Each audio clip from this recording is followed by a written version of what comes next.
unanimously agree on something, it would be that unanimously agreed on their previous motion, not on requesting us to support documents. Anything else in the minutes? Seeing none, all those in favor of the amendment? Opposed, that's carried. Business arising from the minutes, Denny, please. I think that will work. That's the only question we'll have to answer. Good. Any questions from council? Seeing none, we have a mover and a seconder for the city report, moved by Williams, seconded by Gillis. Resolved that the council of township South Ottawa receive report CL 49/2025. This is right from September 2nd, 2025. This information was further discussion. Seeing none, all those in favor? Opposed, that's carried. First delegation is the county growth forecast and land needs. So Megan, come on up and introduce your folks.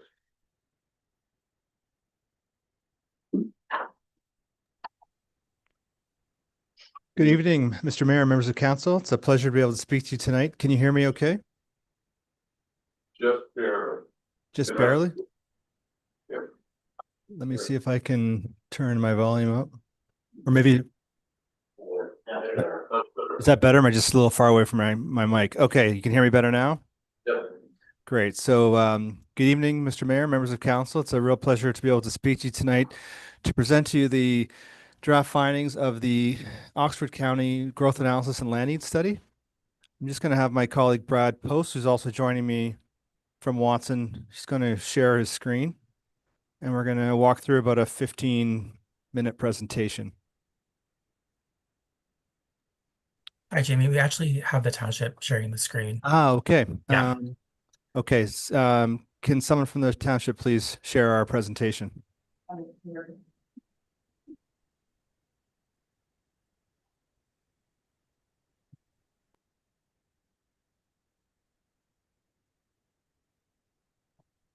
Do you see that, Jamie? Yes, I can see that. Okay. So if you Okay. could, if you're able to maybe just maximize that if you can, and we will go into slide 1.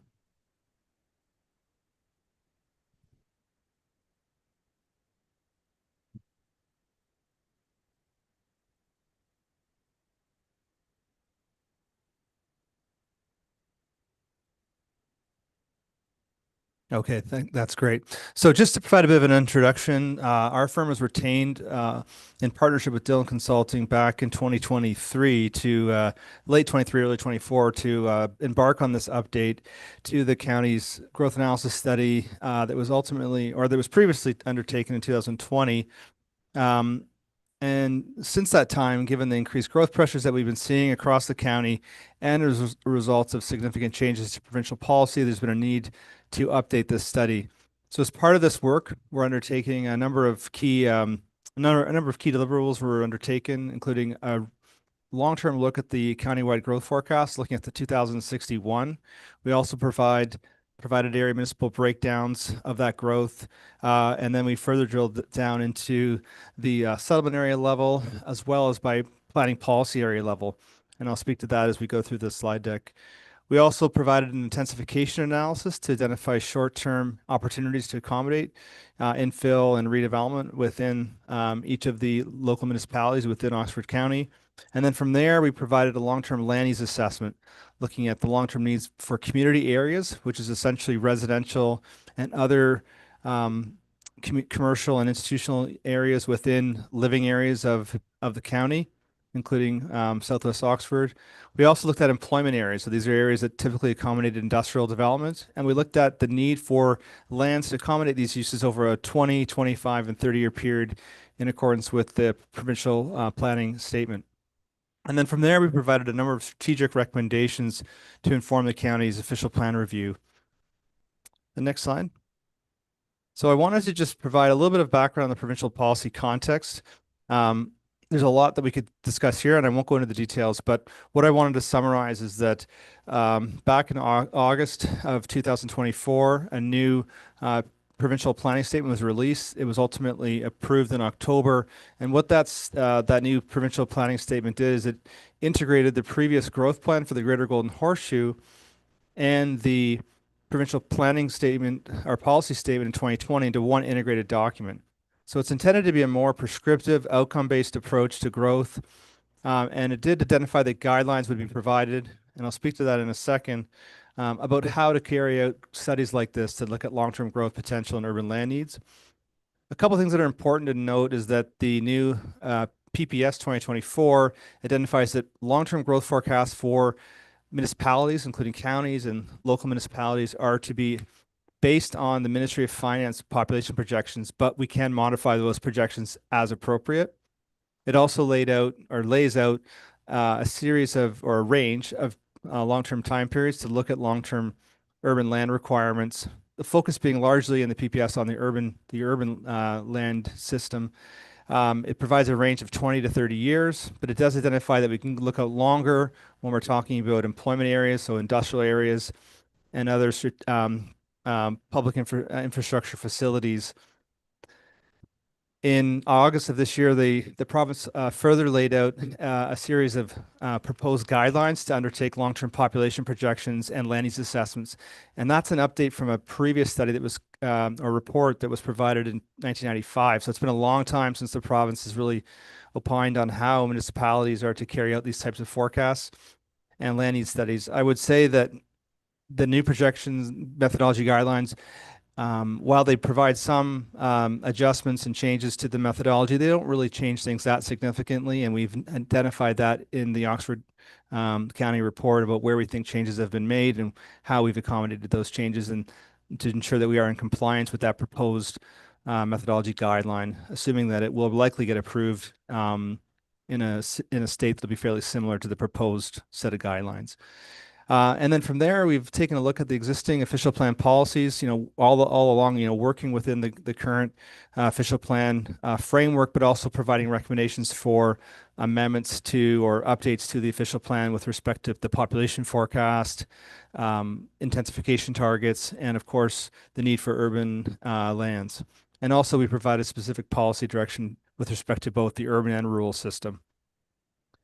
So I want to provide a few slides just on the overall trends with respect to demographics and net migration on the next slide. So if you can go to slide 5. So this is a slide that shows the overall net migration trends within Oxford County, going back to 2001. And there's essentially 3 types of net migration. There's international migration, so migration coming from other parts of the world into to Oxford. There's intra-provincial migration, which is in the orange.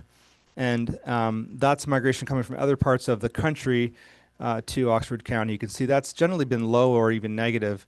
But you can see the real story here is the intra-provincial migration. And that's migration coming from other parts of Ontario to Oxford County. And you can see that it really started to increase in the 2016 to 21 period. And then during the COVID period and following COVID from 21 to 24, we've seen a very significant increase in the amount of net intra-provincial migration. It's starting to moderate to some extent now, but we saw significant population growth to Oxford County as a result of this net migration coming from other parts of Ontario. Largely, you can see on the right in the pie chart where that's coming from. And it's largely coming from Waterloo, about 24%. Brent, Haldimand, and Norfolk combined accounts for about 18%. The GTA, including Hamilton, about 20%, and the London Middlesex area, 11%. So going forward, we expect to see continued growth across Oxford County, largely driven by interprovincial net migration. We would expect to see maybe some slight increases in the share of international migration, but it's really an interprovincial migration story for Oxford County. Next slide. So this next slide just provides a bit more of the overall sort of story or narrative about, well, why is Oxford County growing so fast? Why is it growing faster than it's been growing in the past? And why is it going to continue to grow, or why do we think so? And so there's a number of key drivers of growth that we've identified. The primary driver is really this outward growth pressure that we've been talking about, this pressure largely from the GTA and the west side of the GGH, individuals migrating into Oxford County. A lot of that has to do with the affordability of housing relative to these larger urban centers in the GTA and GGH outer ring. And while housing affordability is not necessarily improving in Oxford County, it's relatively more competitive than many of these larger urban centers. So it's a sort of drive as you qualify story that you've probably been hearing. That's been a key driver of that growth. But you also have to have other factors that continue to support that growth, and these are identified in this schematic here. So if we start with the purple, it's a what is that? It's a whatever that shape is. It's the first thing I wanted to talk about was the local economic conditions, and so we could talk a lot about this, but I just wanted to just summarize with you that what we've been seeing over the last decade is that following the economic downturn in 2008 and 9, the financial crisis, we saw a very slow economic recovery, but things started to sort of turn a corner by around 2015. And when we look at labor force trends and GDP, we start to see an increase in activity in most cases looking across Ontario, and that specifically is being shown in the Oxford area and the London economic region. That growth in economic activity really started to accelerate into the 2020 period. We had a short contraction, and then we've seen a rebound in economic growth following the COVID pandemic. We have started to see a bit of a plateau in economic trends, but relative to the other areas, sub areas of Ontario, such as the Toronto CMA, things have been pretty resilient in the London economic region and Oxford County. So we're still seeing a fairly strong labor market and economic growth in this region. We also know that the county is located in a strategic location. You're located on the west side, immediately west of the fastest growing sub area of Ontario, being the Greater Golden Horseshoe Outer Ring, and that west side of the Greater Golden Horseshoe Outer Ring, so Waterloo and Wellington County, and those areas are some of the fastest growing areas in Ontario. So you're seeing that pressure, as I mentioned, coming from that area. You're also strategically located along the 403 and 401 corridor. We typically see the highest growth municipalities in Southern Ontario being located along that corridor. As you get further away from that corridor, you tend to see the growth rates typically coming down.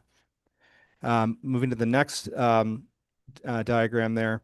Or no, sorry, I'm just along this. Just if you go back one, moving across on the schematic.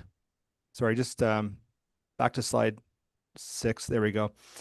The next one over there is population growth in the teal color. This is a key aspect because you're seeing population growth from migration across all age groups. So you're not just being driven by population growth from, say, seniors or only young individuals. You're seeing a broad range of net migration, largely from those in their family forming age groups, which is placing demand on a broad range of housing forms, but largely that grade related housing typology like single detached, semi-detached townhomes, for example. Technological change has also been a key driver. One of the key drivers here has been the shift towards remote work and hybrid work models that was really accelerated during the COVID pandemic. You also have a vibrant rural economy with over 2,000 active farms across the county. So the agricultural sector plays a real key role in the overall growth of the economy. And quality of life is a key factor, influencing both location decisions of both businesses and residents. So these are some of the key factors that are driving that growth over the long term and why we do support higher growth across Oxford County over the long term. Next slide, please. So this is the overall forecast that's been prepared for Oxford County. It's been derived from the Ministry of Finance forecast from 2024. They have revised this forecast. They revise it annually, and it has started to come down a little bit. In some places across Ontario, we're seeing it coming down by upwards around 10%, but it's only slightly been moderated in Oxford County by about 2%. So the growth forecast is still holding quite strong in Oxford County. I would note that I think this is an ambitious forecast, but it is a forecast that we think is plausible within our, the overall long-term range of growth that we've looked at. So what this shows is that Oxford is projected to grow to a population of 223,600 by 2061. So it's a long way out. And obviously, as we get that far out, the uncertainty around these growth forecasts starts to increase. But we do think that it's a reasonable and plausible rate of growth to plan for over the long term. We're going to have many chances to review this along the way through official plan reviews that are typically going to be undertaken every 10 years. This represents a growth rate of about 1.4%. So relative to the province, you're going faster than the province as a whole. And this would represent one of the faster growth areas or regions of the province. Next slide. This slide provides a summary of the employment forecast. So this is the corresponding employment growth we've identified, and these projections are not provided by the Ministry of Finance. We've looked at these, the employment outlook using our own in-house models, as well as providing supplementary analysis for the population forecast using our in-house models. So we've identified a increase of about just under 44,000 jobs from 2024 to 2061. So by 2061, we're identifying an employment base of just under 110,000 employees. So that's a significant increase. It also represents a growth rate of about 1.4%.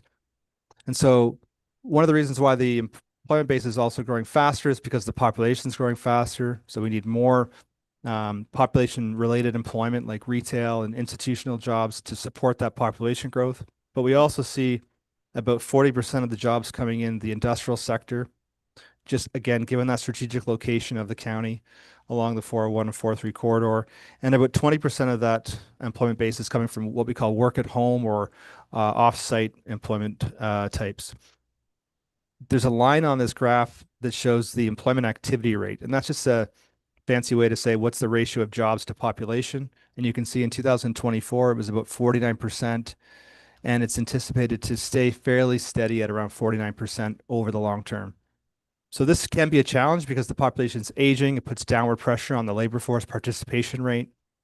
But with a significant amount of immigration or net migration, we expect that that activity rate will likely stay fairly steady. So with this, we're going to get into a bit of a breakdown of the allocations for Southwest Oxford on the next slide. You can see based on a number of supply and demand factors, we've allocated the population and the employment within the county by each area municipality.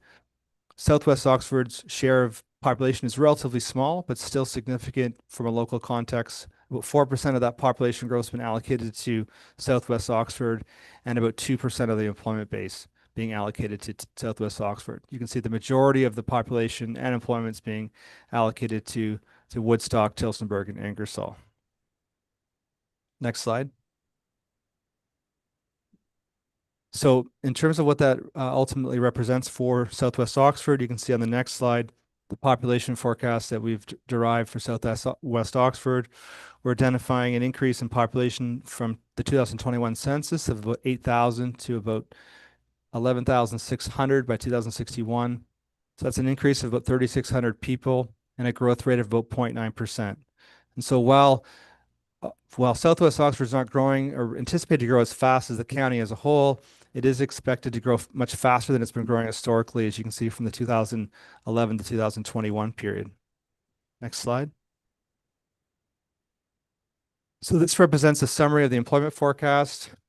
Similar to the population, we're expecting an increase in growth at under 1% at around 0.6%. It does represent a steady amount of employment growth, increasing by about 1,000 jobs over that 2024 to 2061 period. We have had several discussions with the county and the local municipalities about opportunities and challenges associated with population and employment growth.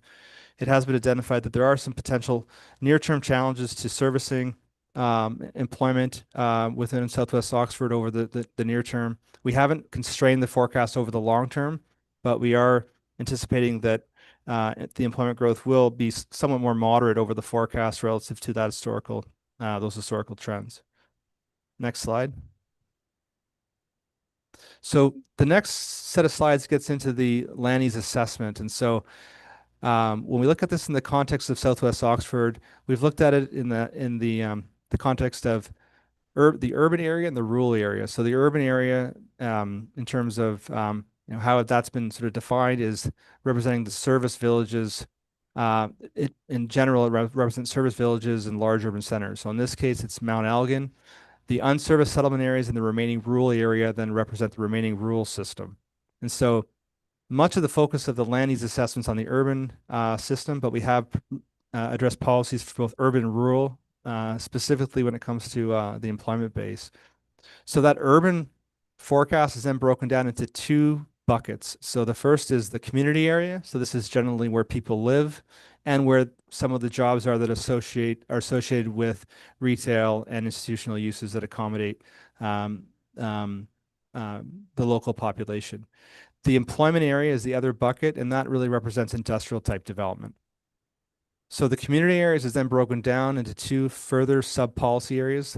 The first being the built-up area. So that essentially represents all the lands that are currently built or are in the process of being built. So this is largely lands that are subdivided or are undergoing development today. The greenfield area then represents the remaining lands inside the designated urban village of Mount Elgin, but lands that are vacant and can occupy additional housing and other retail, institutional uses and commercial uses in the future. And then within the built-up area, we've also identified opportunities for intensification, largely within nodes and corridors and the remaining built-up area. On the next slide, you can see the breakdown of the growth between the unserviced settlement area and Mount Elgin. So about 15% of the housing has been allocated to the unserviced settlement area and remaining rural areas. And then about 85% being allocated to Mount Elgin. So in total, there's about 5 units that have been identified annually to the rural area and about 27 units identified annually to Mount Elgin. And then within Mount Elgin, we've identified that about 10% of that growth would be allocated to the intensification areas and about 75% to greenfield areas. Next slide. And so when we look at the employment, it's also broken down between community area and employment area. So about 71% of the employment growth, being that retail, commercial, and other institutional uses, is being allocated to those community areas, so that living area. And then about 22% has been allocated to employment areas. So this is industrial type development on fully serviced lands within Mount Elgin. About 7% of the remaining employment growth has been allocated to the rural area. So this could include agricultural uses. It could include other rural-based uses, industrial uses that are agricultural based, and there'll be a minimum amount of growth in that category, as well as work at home and any sort of off-site employment. Next slide. So as part of this analysis, overall, we've also taken a deeper dive looking at the policy context for rural employment. We've noted that the PPS doesn't really provide a lot of direction with respect to how to accommodate rural employment within municipalities. So we have, as part of this assessment, assessed the demand for rural type development for dry industrial uses outside of service villages. And so in undertaking this assessment, our works identified or recognized that the county's unserviced settlements, they are important to the county as a whole and the municipality of Southwest Oxford. In this case, they provide a cluster of business operations that largely serve the surrounding rural area that are essential to the county's future economic growth. And while there's relatively limited demand for these types of industrial uses, they do have a role to play within the unserviced villages and even in some cases in the service villages. So our analysis has considered the demand for these uses. It's also provided a more detailed review of local considerations and criteria for identifying the type of demand and the location of this demand, looking at target sectors like agriculture related and supportive uses, attributes such as parcel layout, employment density, and location criteria such as access to county roads, other highways, MDS, minimum distance guidelines, agriculture impacts.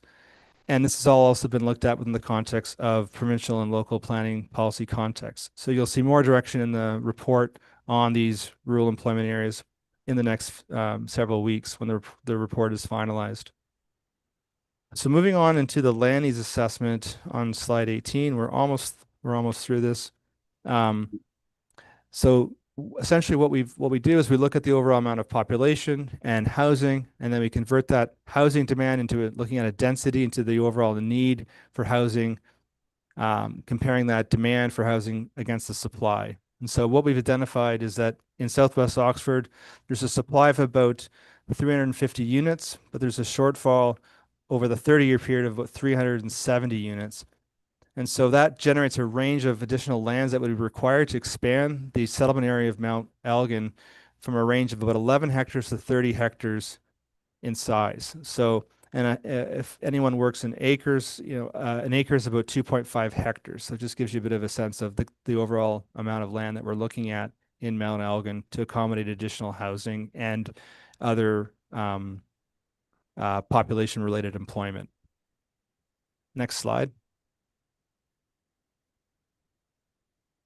So that other bucket I mentioned is the employment areas.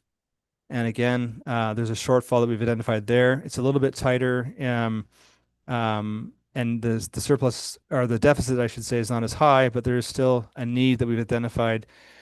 There's a supply of about 11 hectares of employment lands in Mount Elgin. We've identified a need, a demand of about 16 net hectares. When we convert that into gross land needs, that generates a need of about 7 hectares over the 30-year period, and about a 3 hectare demand in the 25-year period with no demand identified in the 20-year period. So these would be the additional amount of industrial lands that would need to be designated in Mount Elgin to accommodate that need for industrial growth. So the next slide just puts it all together, looking at gross developable lands for both community area, so residential and population-related employment, and also looking at employment areas. And so the range is 11 hectares to 37 hectares of additional land that we've identified would be required in Southwest Oxford. And so that really concludes the overall analysis. The next steps are identified on slide 22. And so over the last several months, we have been consulting with interested parties. That's included a number of the members of the development community. We've also had consultation with the area municipalities, and now we're in a process of consulting with the area municipal councils this month and next month to summarize the draft results of this report. We're looking to finalize the study, and the draft study was prepared in September. I'm looking to finalize the study in October or November of this year. That concludes my presentation, and Brad and I would be happy to take any questions if you have any. Okay, thanks, Jamie. Megan, did you want to make any comments before we go to the questions? Sure. I mean, I can just say that the findings presented today are drafts at this point, and we are seeking some feedback from council. And we have been meeting with various groups, and we'll make presentations to all of the municipal councils over the next month or so, and aiming to present the findings to county council in November. So Jamie kind of covered that part, but that's what we're aiming for. And yes, we'd be pleased to answer any questions. Good. So questions from council? Councilor Yilmaz. Thank you, Mr. Mayor. I'm a little bit concerned when I see some of these projections. Part of our official plan for the county is to preserve agricultural land as a top priority. And when I look at the potential for a doubling of our population base over the next, what is that, 35, 40 years, that's all going to come at the expense of agricultural land. And I don't know if it's a possibility or even appropriate to ask a question, but I wonder, is this just coming at us and we have no option but to prepare for it?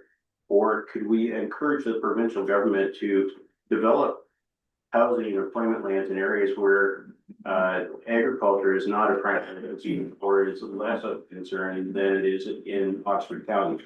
We sit on some of the best farmland in the world in this county. And I think it's a travesty if we're going to pave it over. So Megan or Jamie, any response to that? Yes, I'd like to respond to that through you, Mr. Mayor. It's a great question. And it's a concern that we've been hearing throughout the course of the study. We heard it from the county when we presented the draft results there.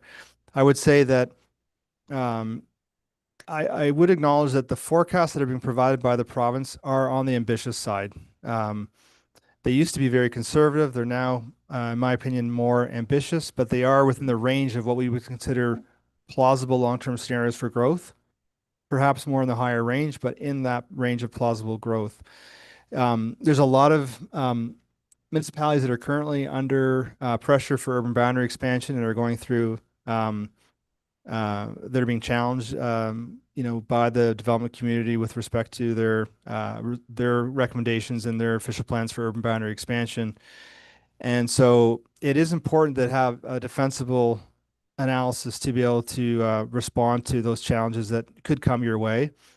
So I think that it will be difficult to argue that we're not going to work with those Ministry of Finance projections because it's stated right in the PPS that we are to use those projections as a base and we can modify as appropriate. But if we don't have a really solid reason to modify them, and if we think they're within a reasonable range, it's quite difficult to say that we're challenging them. We can provide, further revisions to the allocations, but ultimately, if we lower the allocations for Southwest Oxford, for example, we would then likely need to increase the allocations somewhere else. I do think there's one area where you do have some argument and some flexibility to push back. And I've been doing that in other municipalities where I think the overall ask is too much, for urban boundary expansions, and that comes with the planning horizon. So the province has specifically identified that you can use a range of 20 to 30 years. So if you have concerns that the overall forecast is too high or aggressive, and you are concerns that the land needs assessments is too aggressive, I think one recourse you have is to take a conservative approach to the ultimate planning horizon. And then you can also develop more discrete phasing policies to identify when and how these lands are going to be brought into the urban boundary and how they're going to be developed. Because I think what's going to be really important in the future is not just the identifying where lands are identified in settlement areas as available for urban development, but what is the ultimate plan and the priority for servicing these areas. So I think you can provide some more direction in that regard as well to help ensure that lands are incrementally and sequentially brought forward over time and not necessarily paved over, as you say, all at once. Other questions? Go ahead, Councilor Booker. Well, it just concerns me when you start looking at it, there's gonna be a lot of pressure on Southwest Oxford. Because you got Woodstock, Ingersoll, and Tillsburg we are boundary with them. So it's obvious that they're gonna be coming after us for that extra land that they're short on. And so it's gonna be a tough road to swallow all this. Any other questions or comments? I think that was more of A comment. any others? Go ahead, Councilor Pickard. Well, I comment too that define 5 building lots in our smaller villages would be quite a challenge because most of those are frozen. The other limiting factor is sewage. We only have capacity at Mount Elgin. So these numbers would assume that maybe some policies are going to change. Do that there's going to be further development and Mount Elgin for services. So Mount Elgin has capacity not only for the phase 6, but 7, and then phase 8, whatever that might, if that is. Trying to remember, about 400 more units after phase 6, I think. So I think we have almost all of the capacity, that would use up almost all of the capacity Mount Elgin, which I would say gets us out relatively close to the end of this, 2050 something. But any other questions or comments? Then I'd ask, well, first of all, I agree with Councillor Yipma. Do we actually want development in rural areas, prime rural areas? And shouldn't we be encouraging the province to look elsewhere with potentially for quality land? So that's a council issue that we probably should wrestle with. The other thing, though, if in fact this growth is coming,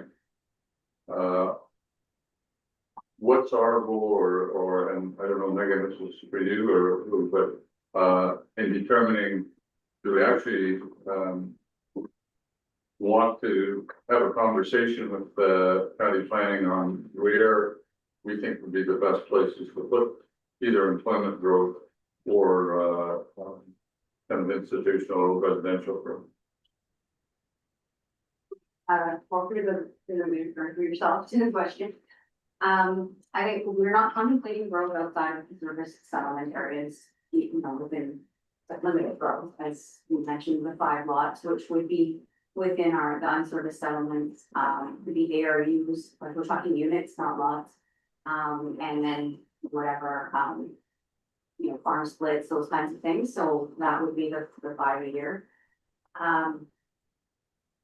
So, and then in terms of the encouraging the location, and when we look at the settlement boundary expansion, we review what side of the community it should go to, what's the best side, they do agricultural impact assessments and look at the MPS and try to minimize the impacts to agriculture around those settlement areas. But we only have the one, so we would be somewhat limited in where it would go. But then in terms of the employment growth, we are looking at being able to facilitate the dry industrial, so it could go in various unserviced settlements or like along. And it has to be identified as a settlement area. We can look at non-ag usage outside of settlement areas. So it could be, but it could be a new unserviced settlement area or one of your existing settlement areas. So that's trying to provide a little bit more flexibility there, so it doesn't end up all not helping. Other questions? That's you. Well, again, that doesn't really answer my concern, nor does the answer from the gentleman prior. It still sounds like this is coming and we have little choice but to prepare for it. I would like to try and be a little more proactive, and I don't pretend to understand what the long-term impact is on either Southwest Oxford or Oxford County. Should we essentially, or be successful in putting up a sign saying no more, right? Like, I don't know that that's necessarily the best thing for us either, but there are a number of jurisdictions within the province in other areas where the land is unable to produce anywhere near the kind of volume of crops that we can here. And I think those are the places where we need to be building houses and establishing business. And that's going to be a windfall for some of those municipalities. But I think we need to be preserving farmland here to the best of our ability because we only have so much of it. Any other questions on the projections? By Watson as to road one, like specifically? Don't see any more. Megan, do we expect another report from the county to kind of help us understand where we're going from here? Well, no, that wasn't really the intent. I think we were going to take a draft report to the county council next. Take the advice from these meetings and go forward to county council. There is another piece so county council received these draft forecast piece in November 2024. And at that time, there was a motion passed for us to look at some of the impacts of growth. And I believe maybe that some of that pushback will be sent to the province. I think that was some of the intent of that motion. So there's still that piece out in play, and there will be a report to county council about that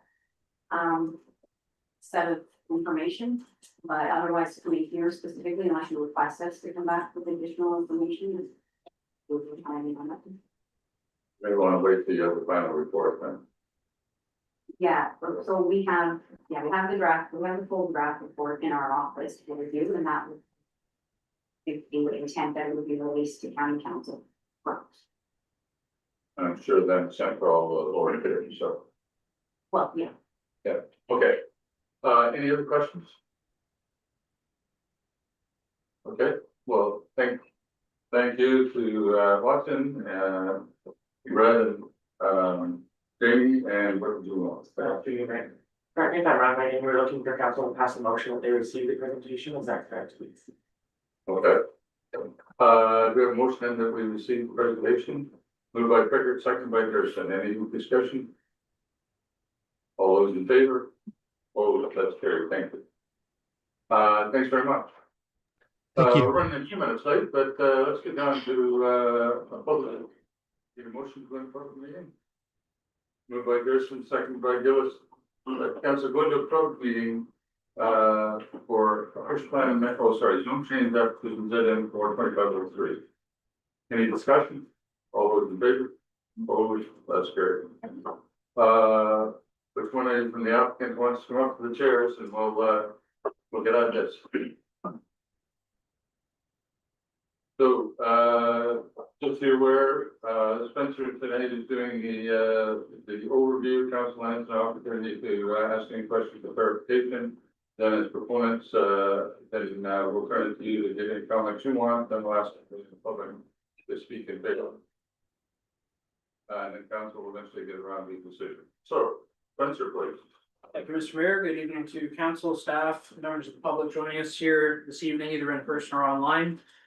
The applications you're considering tonight are for both official plan amendment and zone change, affecting lands in the southwest pocket, adjacent to the city of Woodstock. So they're bound in the south by Clark Road, on the east side of Mill Street and the north end of Carn Road.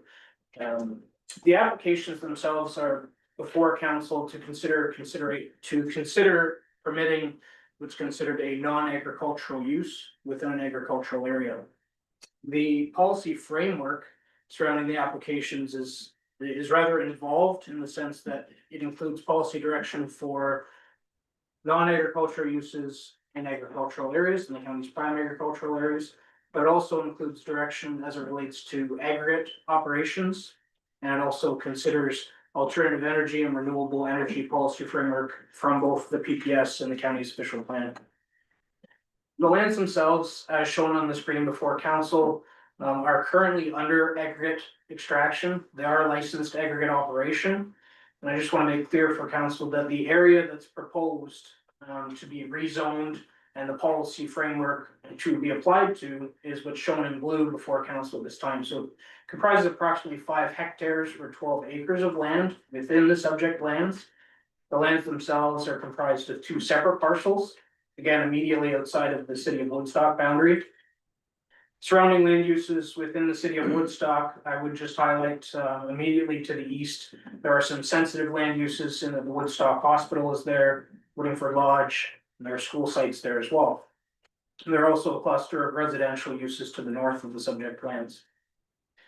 The applications, as I mentioned, are seeking for a policy framework to allow for this non-agricultural use in the agricultural area, but more specifically, it's to allow for a BESS, which is the abbreviated version of battery energy storage systems. So the proponent, I'm sure, will go over in much more detail and can provide technical background on the BESS itself. But generally speaking, this is something that's coming before council for your consideration as a result of the contract being rewarded by the IESO, the Independent Electricity Operator. So here today, what we're considering is to allow the policy framework again to the 5 hectare area portion only and the rezoning of those same lands. As noted throughout the report, the lands are currently zoned for aggregate industrial purposes. Extraction is currently underway on the site, and the policy framework and the direction we received from the Ministry of Natural Resources is that in order for this to advance, the portion outlined in blue on the screen would have a partial license surrender. So that means that the aggregate operation would continue to occur on the lands. However, the area shown in blue would be removed from that. So there would be what they call a partial surrender of the license. And the rezoning, what's being requested through the rezoning is to allow explicitly the battery energy storage system as a permitted use within that blue area, the 5 hectare portion of the lands. Again, the aggregate portion of the lands would continue to operate. We did receive comments from the ministry indicating that they are satisfied with the proposal and that it's not anticipated to impact the existing aggregate operation. Similarly, as council is aware, with aggregate operations, there's a requirement for a rehabilitation plan to the ministry's satisfaction. And as part of this, there would be revisions made to the rehabilitation plan as it relates to the best portion of the lands. The system itself, just to highlight for council, just north of the site, there is a Hydro One station. So the anticipation is that there would be transmission lines connecting to that existing Hydro One infrastructure. And the battery energy storage system itself be comprised of numerous battery units, individual cell units that are contained within individual structures. The structures themselves are generally shipping containers, for lack of a better term or more technical term, but they're essentially shipping containers that would house these batteries, and there's numerous of these that would be on the site, as is shown in the more detailed site plan. Similarly, there would be some accessory structures such that there could be, for example, there are no permanent staff required on the site. But where staff would be required for routine maintenance and monitoring, there would be a small facility, a trailer of sorts that they would be able to go in and conduct their work from. Those kind of details would be actually addressed through the bylaw that implemented this should council endorse the proposal tonight. The other thing I would mention is through the implementing bylaw, as highlighted in the report, it is the recommendation of staff that a holding provision be applied. And the reason for the holding provision, there are a few reasons, but primarily the site will require site plan approval to the satisfaction of the township of Southwest Oxford, but also the county of Oxford, and similarly the city of Woodstock, given their direct involvement with this file and their overall concerns given the proximity. The holding provision itself, the intention would be that that is lifted once the township is satisfied with the site plan, and that all necessary agreements are in place. And what would happen is a future report would come to council requesting that that provision be lifted. And the applicant would proceed with constructing the actual BESS facility itself. As a result of circulation, we received numerous comments from agency staff, from staff at the township, the county, and the city. Indicating a wide range of, we'll call technical items. The one area I would highlight is just numerous comments received from fire departments and emergency services departments. Generally speaking, the greatest risk posed by these BESS facilities is that associated with fire. We are aware of this, and county staff as well as township staff and city staff have worked with the applicants over the past 2 years on addressing many of these issues. I would further highlight, and it's outlined in the report for council's consideration, that a community risk assessment was completed as part of deeming this application complete. And that broke down essentially all of the associated risks with the facility, categorized them as low, moderate, or high. And I would really emphasize for council that overall, the qualified expert who prepared that, and similarly, the qualified expert who the county retained for an independent third-party peer review, both concluded that each of the risks are very low to minimal on the subject lands.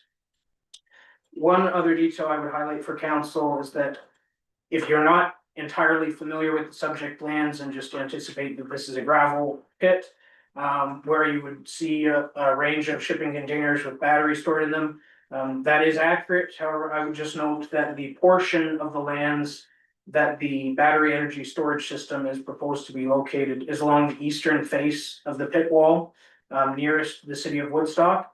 And this area has undergone extensive aggregate extraction over a number of years. And as such, the facility itself will be located on the floor of the pit.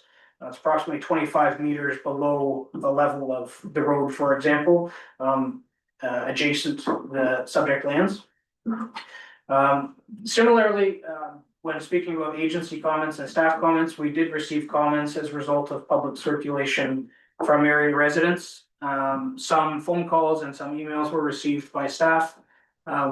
When that did occur in this instance, given the technical nature of the application, both planning staff would respond to those to ensure the response was received by the area residents, but we would also send them along to the technical experts on the matter.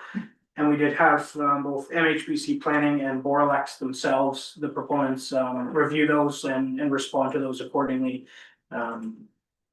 I did not receive any feedback in response to the report itself being posted, but I do want to make council aware that there were some concerns noted resulting from the initial circulation.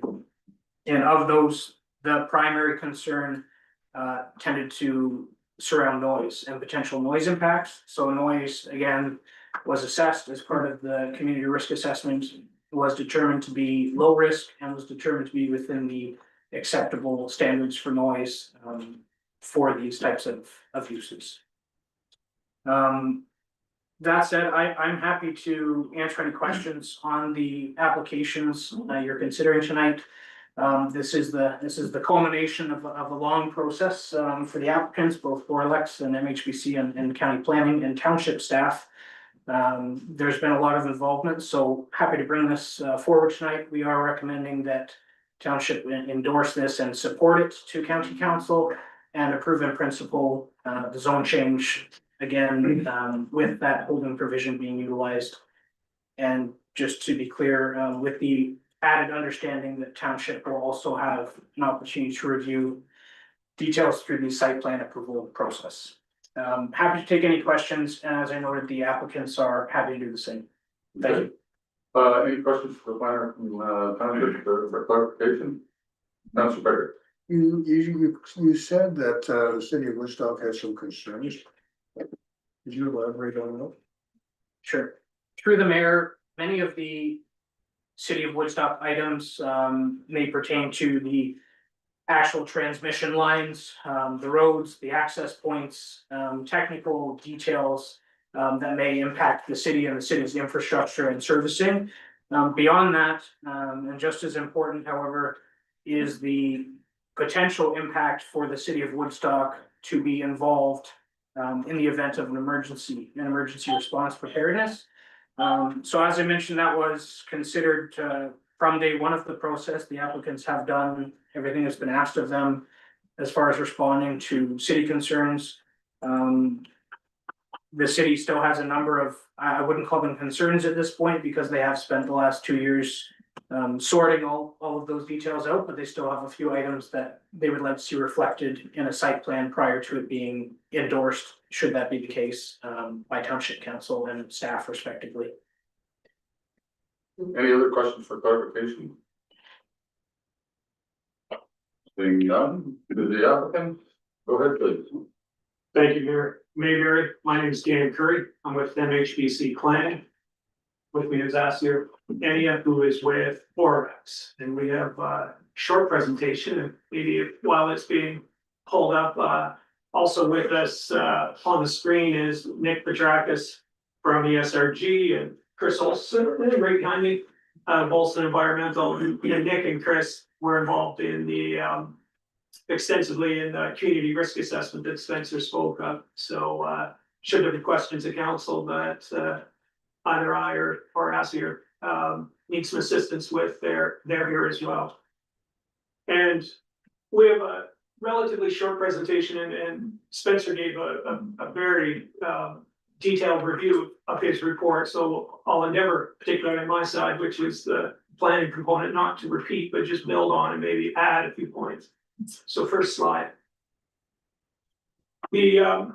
As noted by Spencer, the proposed BESS is really at the bottom of what is an excavated pit at the moment. And the pit walls are, yes, at least 20 meters in height. So the site is really almost invisible from the road at this point.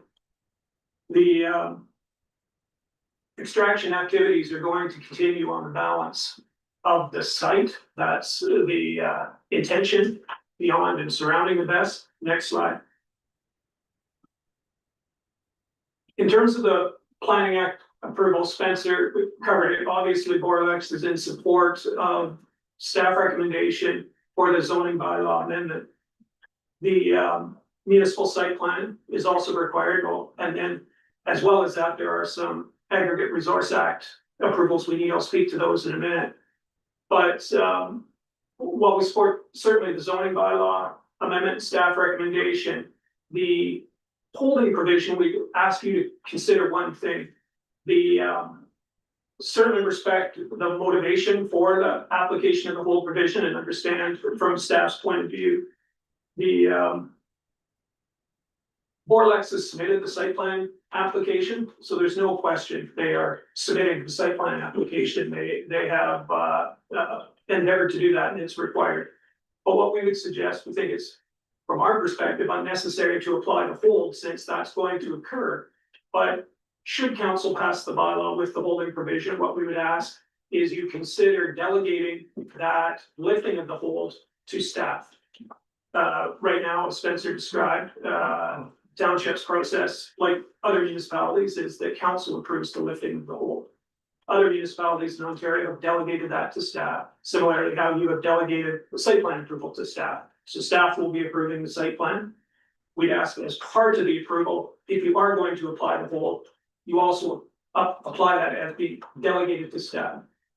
And the reason being, both myself and Borlex, no concern with the holding provision in terms of its intent. We are going through the site plan approval process. It's just one of timing. And certainly Asier can speak to that in more detail. The provincial requirements of that they have to comply with. As Spencer said, this has been a long process. We're just concerned about the lift of the whole provision at the end when everything is satisfied, that bumps us into some conflict with ultimately the end process. So we'd ask you to consider that. Next slide, please. So in terms of the Aggregate Resource Act applications, Spencer's report's gone into some detail. He explained some of that tonight. This is a existing aggregate operation. The lands are licensed, have been for some time. We've been in consultation with M&R from the beginning of the process, and we've got a Municipal Planning Act process and the Ministry Aggregate Act process trying to be aligned and coordinated, and so far they are. And what will happen with the aggregate side of things is that the lands will ultimately be surrendered for the portion of the best. That will require an approval to the existing ARA site plan and ministry approval of that. And as noted, we're going through that. We've got the timing lined up so that it comes almost at the same time as the site plan approval shortly thereafter. There will still be a requirement for rehabilitation of the lands in the end. The practical timing of this, and again, Asier can speak in more detail if you have questions, but the best is expected, its lifespan, if you will, is about 25 years or a little less. The aggregate operation is going to continue for considerably longer than that. And ultimately, when the aggregate operation is completed and the rehabilitation happens, that will cover the best site as well. Next slide, please. Asier, this is where I pass to you. Thank you, Dan. Thank you, Mayor, councilors, staff for having me for this meeting today. Just an overview of the facility. Might be a refresher for some. So we're talking about a battery energy storage facility, and the purpose of it is to provide grid reliability, essentially to help keep the lights on with respect to electricity grid. It's 125 megawatts, and it's able to discharge during peak times for 4 hours. To give you an idea of what that equates to, if you took the number of houses that just grid power theoretically at peak time, and everyone's at home with air conditioners and stoves and TVs, etc., you can power around 20,000 homes. Just to give you an idea. It's often a question that's asked.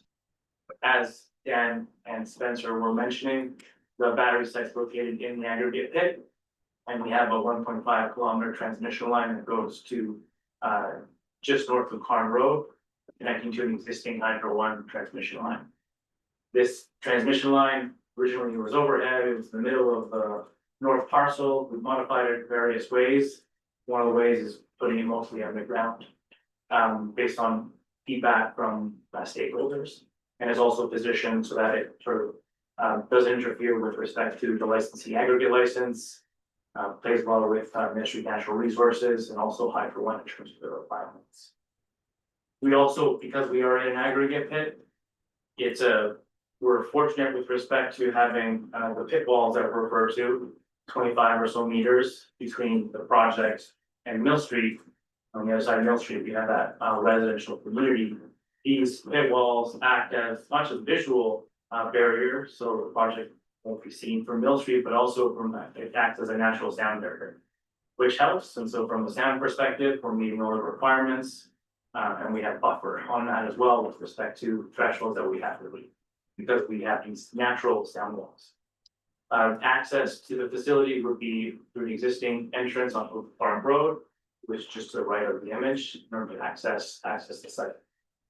And the image basically shows the overall site, different components, and the zoning bylaw area on what that we're proposing. Slide, please. As was mentioned, we were asked to do a community risk assessment. We were happy to do so. And before we even started, we engaged with municipalities to make sure that design, in terms of reference of that risk assessment, was approved before we started work. We also engaged with the fire departments, both City of Woodstock and Township of Oxford, explaining how we would go about the design of the community risk assessment. There were no issues with that as well. Essentially, the community risk assessment, we did it to review the potential impacts of the storage project with respect to health and safety of community residents. And then develop mitigation plans to either avoid or minimize potential impacts from the project. So as a short conclusion in terms of high level, what the CRA found is the first point just talks about during construction. Any impacts during construction, traffic, sound, dust, etc., can be managed through a construction environmental management plan, which is something typical you would see on a construction site. The second point talked about sound, which was a concern that was brought up with respect to the thresholds that we have to meet, the stringent thresholds that we have to meet with respect to the Ministry of Environment, Conservation, and Parks. Because of the sound barrier, the natural sound barrier being in the pit, we're well within those sound thresholds, so there's truly no issue with respect to sound throughout the life of the project. The last point, we talked about fire as a concern, and we've done a lot to address that, as we can explain in more detail as needed. With a very low probability event of a fire, impact to local air or water, particularly groundwater, is not expected as well. So overall, the community risk assessment has shown that the project is well sited, doesn't pose any significant risk to the health and safety surrounding community. As Spencer mentioned, it was also peer reviewed and approved by the municipality as well. Next slide, please. And just one point on, we touch on the fire safety piece. This is something that's was brought to our attention early.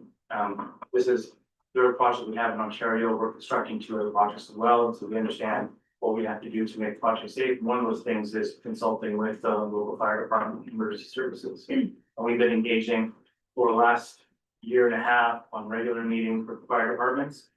And so our commitment to fire safety includes from a preventative perspective in terms of choosing equipment that's safe, that follows codes and standards, designing the site that follows latest codes and standards. Monitoring and detection is a big component of that. One thing is picking the right things and putting them together. Other things is making sure that everything's functioning properly. And Boralex is a long-term owner and operator, so we have projects in Ontario where we operate long-term. So this is what we do, we operate long-term. We're neighbors to a long-term community. Want to make sure the battery energy storage units are operating well, the HVAC system, the thermal management is working.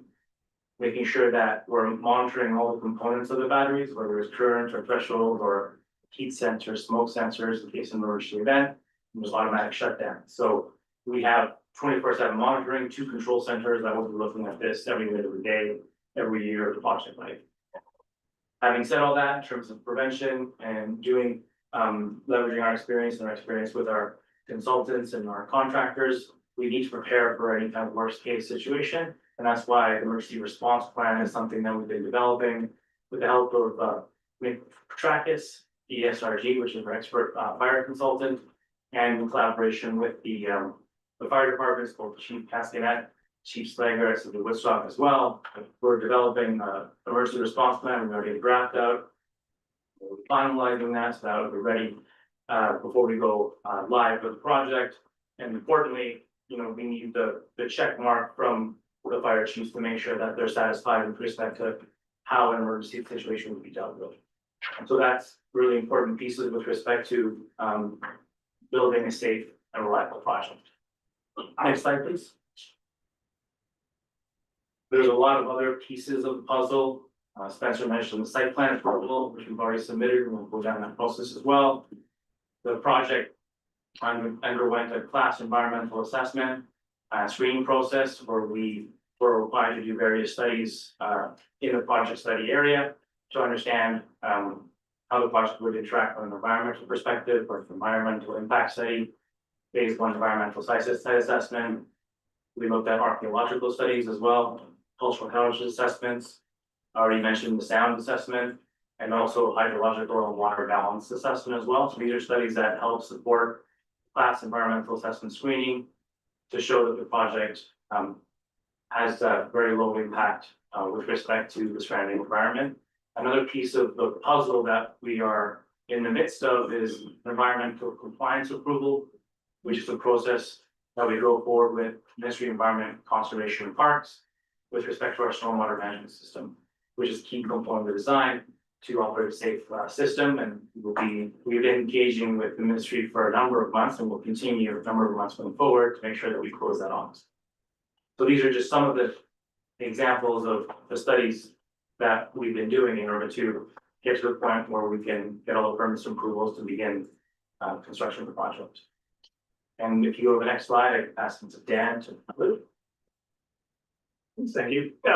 So the applications that are in front of the township and the county are the official plan amendment with zoning bylaw amendment. And obviously we support the staff recommendation, albeit with my consideration for a modification as a result, as it relates to the whole, but certainly encourage the support.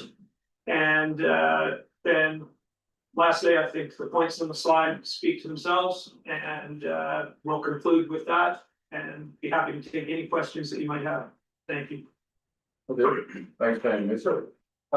Any questions from council? For clarification? Go ahead, Councillor. All right. Hello. Oh, sorry. We already did that. Now it's chance for the public meeting, public has to speak. So I'll get back to questions in a moment. Sorry, Councillor Thurston. Anyone in the public want to speak to this application? Anyone online want to speak to this application? Anybody on? No. Anyone speak against the application? Seeing none, now it's back to council for questions. Councillor Thurston, you're first. Thank you, Mr. Mayor. I hope this question is appropriate. As you were speaking, I heard that you said that there is a possibility that the lifespan of the best facility would be 25 years and that the aggregate would continue on. And I thought, is that right? Did I hear right? That the facility would only be up and running for 25 years? Yes, we have a contract with the ISO that was awarded last year. Certainly. And our contract expires on April 1st, 2048, if I think correctly. And so we have a contract that would be, once we're operational, which should be in a couple of years, we would be operational for up to 22 years, 21 years in a few months, plus some time for decommissioning as well. So that whole construction, operations, and decommissioning would be sort of the 25-year mark. And at the end, we would be done, we would finish our contract. Very well. And the important point that I think Spencer was making is the fact that the battery storage project is a temporary use. The aggregate life of the facility, the aggregate pit, is much longer. There would be more extraction that would happen. The licensee would reapply to regain that license that they partially surrendered to continue extracting in a further phase of operation. So energy storage is a temporary use. Thank you. I have one more question. I mean, you said the magic word. You said decommission. It's your responsibility to decommission this whole project. Take it away. It's not going to be the responsibility of the people that own the property. Correct, yeah. Okay. With all our projects, it's our responsibility and we factor that in from day one. Okay. Thank you very much. And any other questions, Councilor Pickett? The report says there's 30,000 gallons of water on the site. I assume that's a pond. And the question is, it's always been my understanding that water didn't have any effect on these battery fires. So why is it important to have 30,000 gallons of water? And through you, Mayor, thank you, Councilor, for the question. It's a fire water tank, so it's actually a purpose tank that we put the 30,000 gallons in. And you're very correct in terms of the emergency response plan. The way, if there was a situation that would happen after all of our prevention and designing the project in the right way and picking the right batteries that are safe and reliable, if something did happen, it was a fire or thermal runaway event, the best practice with respect to engaging from the emergency response is let the unit consume itself. They're designed to consume themselves. They're designed not to spread to neighboring units. And if there would be use of fire, water, for example, then that could be used on adjacent equipment just to help mitigate from that perspective. So the best practice is not putting it directly on the unit, but on adjacent sides. And that's what we would put in the emergency response plan, and we've been discussing with Chief Cascanet, Chief Slayer with respect to emergency response. Very good. Okay, other questions? Councilor Littleman. Thank you, Mr. Mayor. I really do like the sighting of this, you know, at the base of a pit that's already been spent. My question is, given that it's aggregate, it's a very porous material. And so in the event, like you just discussed, if that were to happen, what are your plans in order to keep that any potential runoff from leaching through the ground and actually making it into the ponds that you're going to construct? Through you, Mayor, great question, Councillor. And we've heard this concern previously, and just to give you a bit of context in terms of the different layers that we've been factoring in with respect to designing a project that's safe and building a project that's safe. We talked about choosing batteries that have the latest safety standards. That's number one. Number two is designing the project as per the latest safety standards in terms of distances between equipment pieces, turnaround radius for fire trucks, et cetera. The third piece is we have a very robust preventative maintenance program. So essentially we want to catch something before it happens. So we're on site every year, every unit's going to be looked at with a robust preventative maintenance program. Number four is monitoring and detection I mentioned before. We have, whether it's someone that would be on site or 24/7 monitoring, we understand what's happening with the unit. We understand anything that can get out of sorts. And that would lead to sort of the fifth layer in terms of corrective maintenance. And that's basically whether something needs to be fixed, we can go and fix it. But more importantly, it's also about automatic situations with respect to shut off. So we're measuring the current and the voltage of the units. There are multiple smoke sensors, multiple gas sensors, multiple heat sensors there as well, which are embedded in the battery units. In addition to that, and something that we don't have to do, but we do it because we think it's prudent, we'll have thermal imaging cameras as well on site for heat detection. And so that's from a corrective action perspective. And then from that, I mentioned the emergency response plan in terms of what we would do in terms of responding defensive water techniques so that you wouldn't want to put water directly on an affected unit. And that would, if you abide by that best practice, that action, there would be no water runoff. However, having said that, we want to be something prudent in terms of design. And so we have a secondary containment systems built into the system as well. And so underneath all the batteries, we have a design, which is also stormwater management, an impermeable membrane with catch basins. So if there is water runoff from an affected unit, all the water goes into the catch basin. And instead of the water then flowing to an infiltration pond, and the 3 infiltration ponds to go down into the environment, the valve will be shut off and we would contain that water. And then we would contain that water in the situation that there was an emergency event. We could test it before we would let it loose. So that secondary containment is something that's prudent with respect to mitigating any potential impacts, even if we get to that situation. And we're doing our best to do all the things that will never get there. And if I can just add on that point, the stormwater containment that Asier is describing, the technical report. That describes that in technical detail has been submitted as part of the site plan application and, township staff, county staff will be, city staff will be reviewing those reports as well to ensure that, it's, constructed appropriately and does exactly what Asier has described. Councillor Derson. Thank you, Mr. Mayor. Gentlemen, I'm thinking in advance. How many people would be employed on site at a time? Or will there be anyone there and it'll just be all run through computers? Through you, Mayor, thank you for that question, Councillor. There'll be much more people during construction. Yes, 7,500 people during construction with ebbs and flows depending on the phase of construction.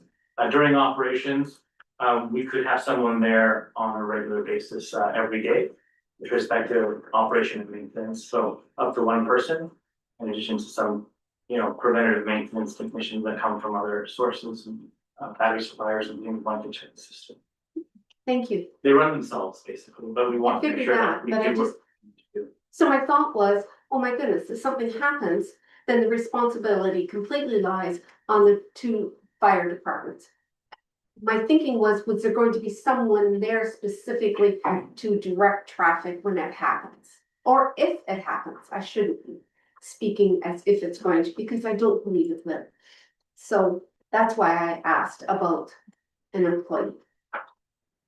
And through you, Mayor, thank you for that follow-up. And part of the emergency response plan is designating the individuals that would be contacted if there was an issue, the subject matter expert, the individual that would come from Boralex, that would come from an external consultant as well, if there is actually an issue as well. So there will be a lot of people involved if we ever get to that situation, and that's what's laid out in the emergency response plan that's ultimately approved by the fire departments. Thank you. Other questions? Councillor Yocum. Just one, you've identified it as a 125 megawatt project.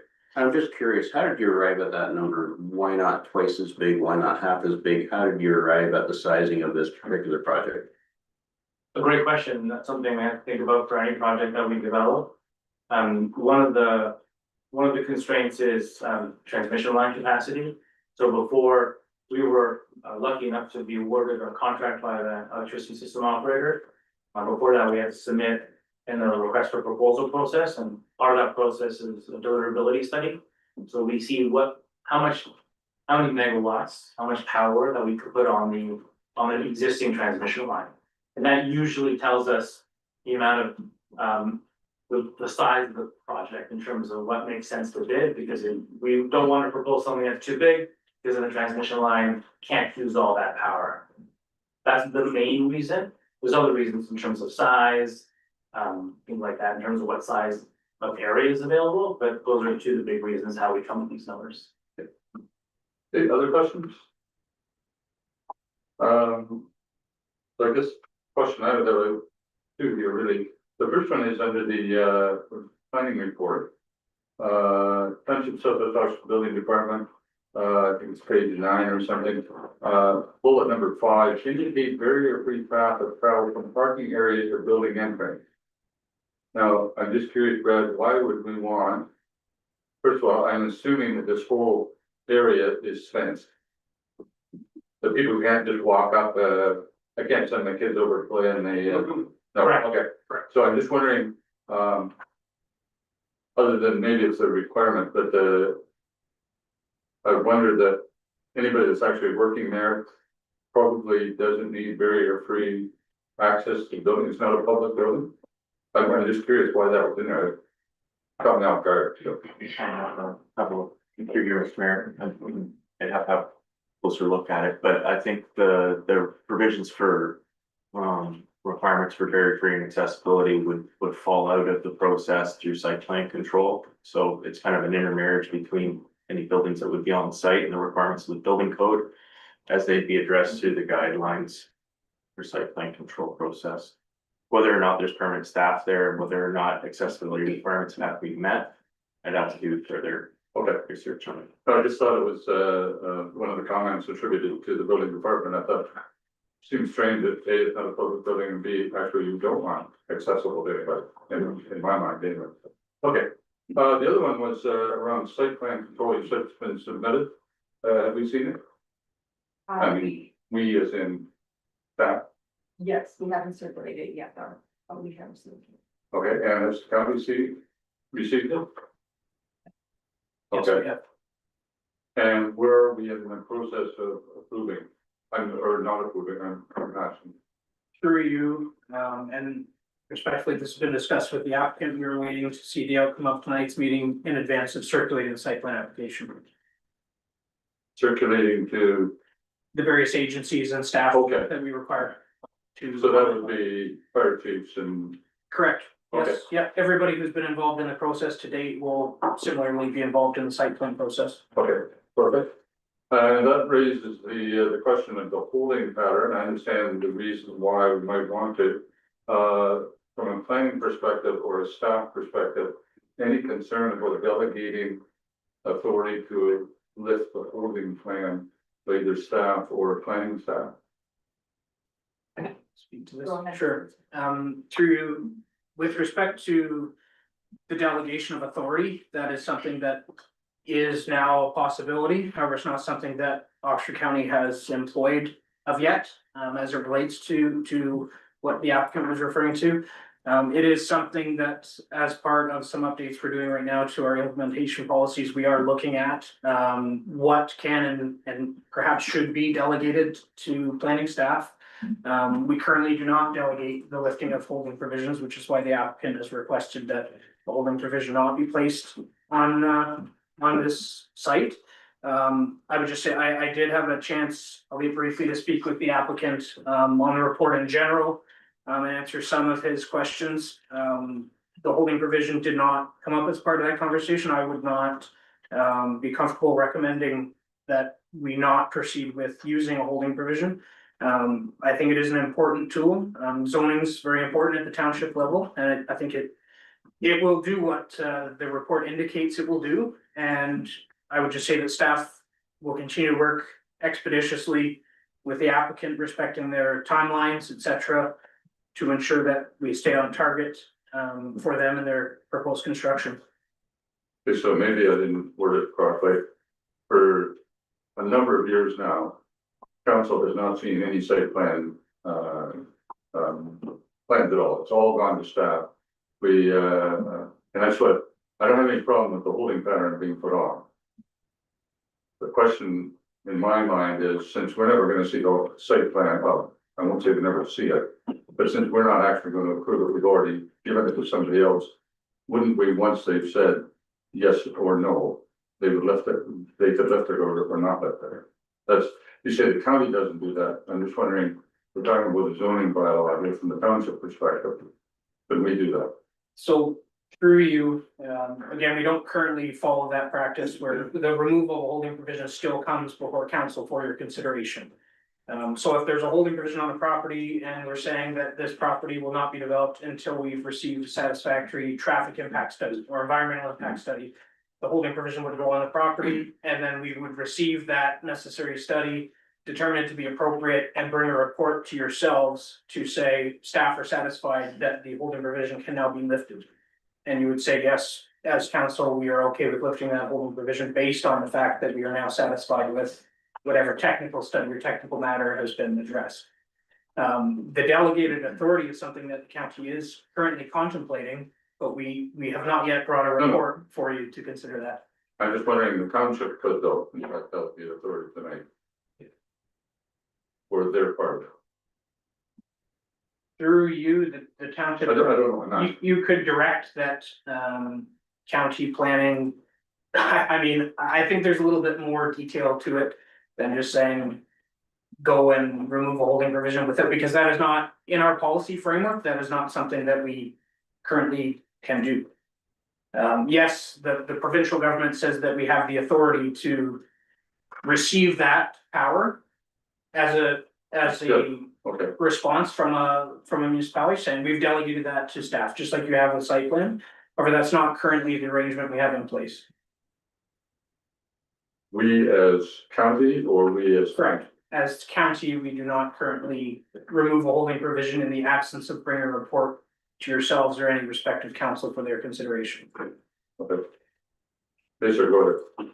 If I may, on this topic, and just to illuminate a bit more context with respect to why Dan brought it up, is that understanding the holding pattern makes sense theoretically. I guess the only concern is from a timeline perspective, because right now, if we have a site plan approval, then that means that the holding pattern will be lifted. The issue then is post site plan approval to come back to council, find the right council meeting, to get the report to council. That could be a multi-month process.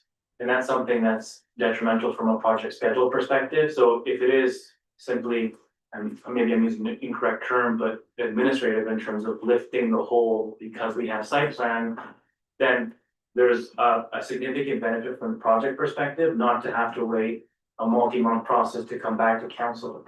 We appreciate the process. We appreciate the time it took us to get here. And there's still more process ahead of us. And all this has to be done before we start construction. And we're waiting to get all the permits and approvals. So to add this piece, which adds multi-month, is a significant schedule impact. And that's the context that I wanted to bring to provide, illuminate what Dan was asking for. Julie, you wanted to say? Just a question, and Spencer, maybe you can help me with this in terms of the holding provision. It isn't, they don't follow the same process as if they're submitting a new application, correct? It's once you have site plan, we go to planning staff and we could provide a report to council. Like, I wouldn't anticipate that that would actually be a multi-month process. Is that correct? That is correct. It's fairly expeditious with the removal of a holding provision, and I would suggest that the applicants, as they indicated, have submitted the site plan approval. And it's not unreasonable to assume that the timing of the approval of the site plan and the timing of the removal of a holding provision could be happening within the same 2-week or 1-month period. It's not at all unreasonable. So that's the decision for council, whether you want to delegate authority or not. But Spencer's suggesting we don't have the, or we haven't actually practiced that fast. Right. Okay. From my perspective, it's we turn it over to staff to say, is the site plan right? And if it's right, go ahead. That's all in the simplest possible terms. And if it's not right, then they're not gonna go ahead. And so that's kind of where I'm at. Councilor Gillis, Through you, I agree with you. I like, the whole idea of having staff is having experts, building, drainage, fire. And like, if those are the people that are gonna tell us that we should approve it, and they all agree that it's proper and done right, then the CEO should be able to stamp it for. So Councilor Yep. So the whole concept of site plan, who has ultimate authority over that, at that township level, yes, sir? Yes. So, on the other hand, I don't want to dump something on staff plate that we would rather council take responsibility for. So that's I didn't hear that from you. I just. So, anyways, anything further on this? For this would be still in public meeting, and we eventually need to come out and make a motion. So, anything further on this report? Any other questions you want to raise? The opponents, any questions or any issues you want to raise? Just to reiterate that whether it's a multi-month process or a multi-week process, it's still, from our perspective, delayed when we start construction, so it does impact the project. Just wanted to make that clear. We're trying to make it as streamlined as possible. And from a council perspective, I'm going to just push back and say, and from the council perspective, we want to make sure that everybody goes home safe. And the city community. And so, I think first time, you were here at council, I said that the fire, chief, emergency services was happy. There's no way I'm ever gonna be happy with this. So, so to a certain extent, I'm depending on staff to say, we're good to go till now. And the discussion as far as I'm concerned. On the other hand, there's no sense in us being bureaucratically in the way if we don't need to. So, okay, Councilor Gorton, you're now. Just a question is, council can be called for a special meeting at any time? Could that possibly work that way? To speed it up a little bit expeditiously. Yeah, could be.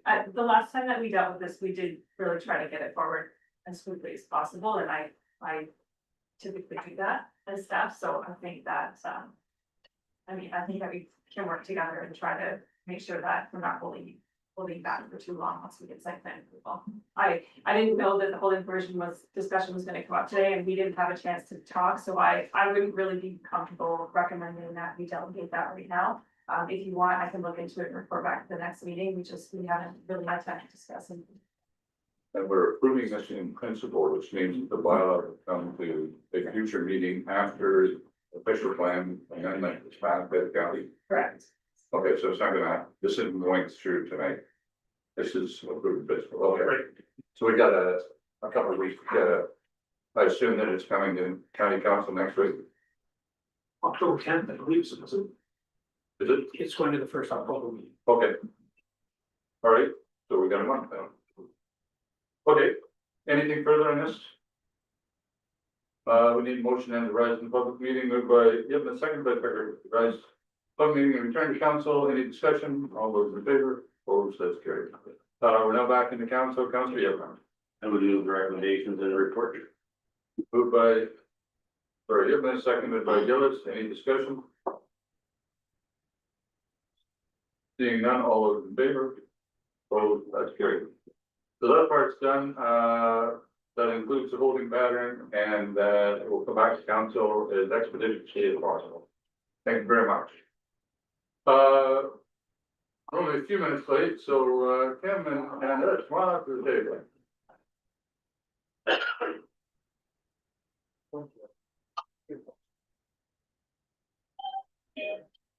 Thanks, Spencer, good to see you again. Yes, likewise. Thanks for having me. Yeah.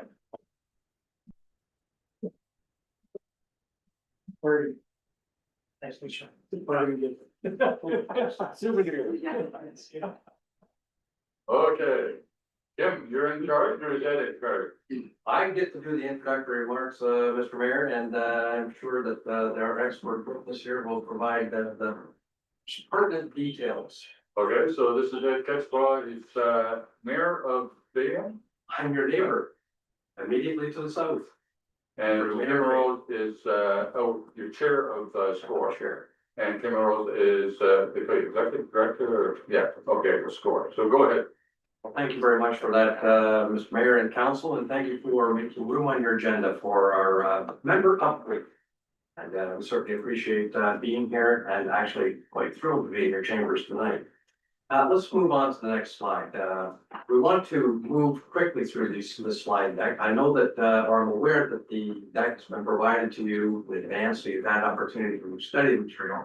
So we don't want to spend a whole lot of time on some of the history here, but I think it's important to just mention again that SCORE's been around for a while. We've been here since 2010, and actually its origins date back even a little bit further than that. It began as a mayor's round table, as a discussion between the 5 counties. We would decide on how can we better work together to diversify our regional economies and prepare for a prosperous future. And we've worked very well for the last 15 years. And of course, our county partners, and we do operate at the upper tier level, upper single tier, includes not only Oxford County, Brant, Norfolk, Elgin, and Middlesex.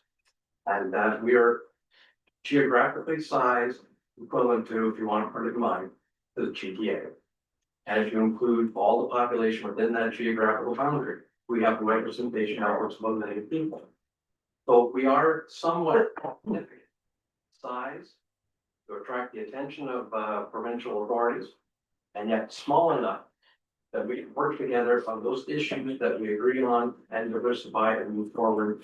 And again, just to promote economic development within the region. We can take on those larger projects that as a single municipality are perhaps too big for you to take on alone. So that's, and she has it here on there, and I gotta just mention it. Shared resources. And I'm a very big proponent on synergies and taking small amounts of capital, expanding it, leveraging it, and turning it into fruitful project. Move on to the next slide, please. Skip that one. Suffice it to mention that your representatives from Oxford County do include, the mayor of Tillsonburg. Yeah, Phil Beasley, as well as, Councillor Bernie Martin from, the city of Woodstock. That just highlights a bit of the, how SCORE is structured and how it works. But I think we really want to touch on what, from a regional perspective, what our strategy is. So we mainly focus on 3 areas. And that is on infrastructure, which is required to support economic development. Human capital to support economic development, and with a key focus on the agriculture and agri-food sector. Move on, please. Kim did a little digging for us, and I certainly appreciate ferreting out what is important to Southwest Oxford, your key priorities for this particular term of council.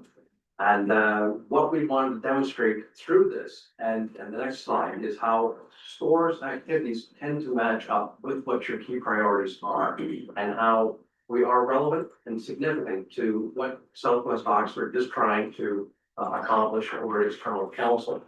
When you take a look at a connected and compassionate engaged community, we respond with an inclusive advocacy, whereas we welcome participation in crafting messaging and meetings.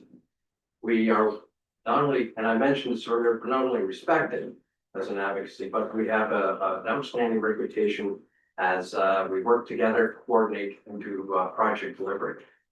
We look at a healthy and active community while we support the collaboration and address complex social issues, whether it's partnerships through the Rural Ontario Institute, the Housing Inventory Initiative, or the creation of the South Central Transit Authority.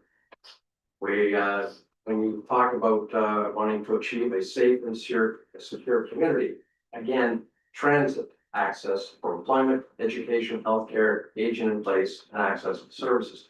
This is an initiative that the SCORE has taken on through the SCT, and Kim's going to speak on it a little bit later.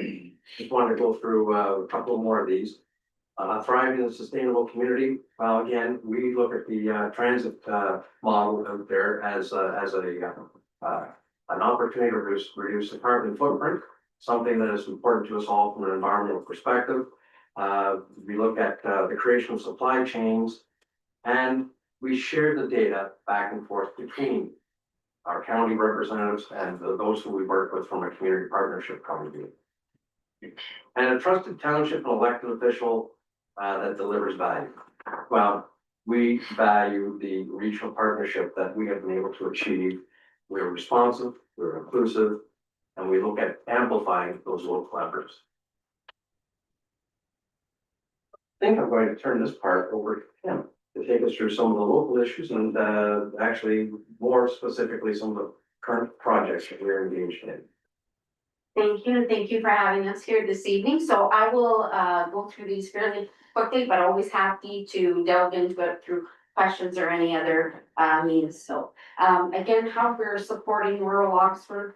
You know, we've heard again the priority being preservation of farmland, ensuring that our communities are thriving, and that is something that SCORE has championed for many years. That's been one of our initial pieces, and so we've done that in a couple of very tangible ways. One is through Save Plains Community Development Fund, which was a funds that came to us from the decline of the tobacco industry, and SCORE was responsible in getting those funds, and we partnered with the local community futures organizations.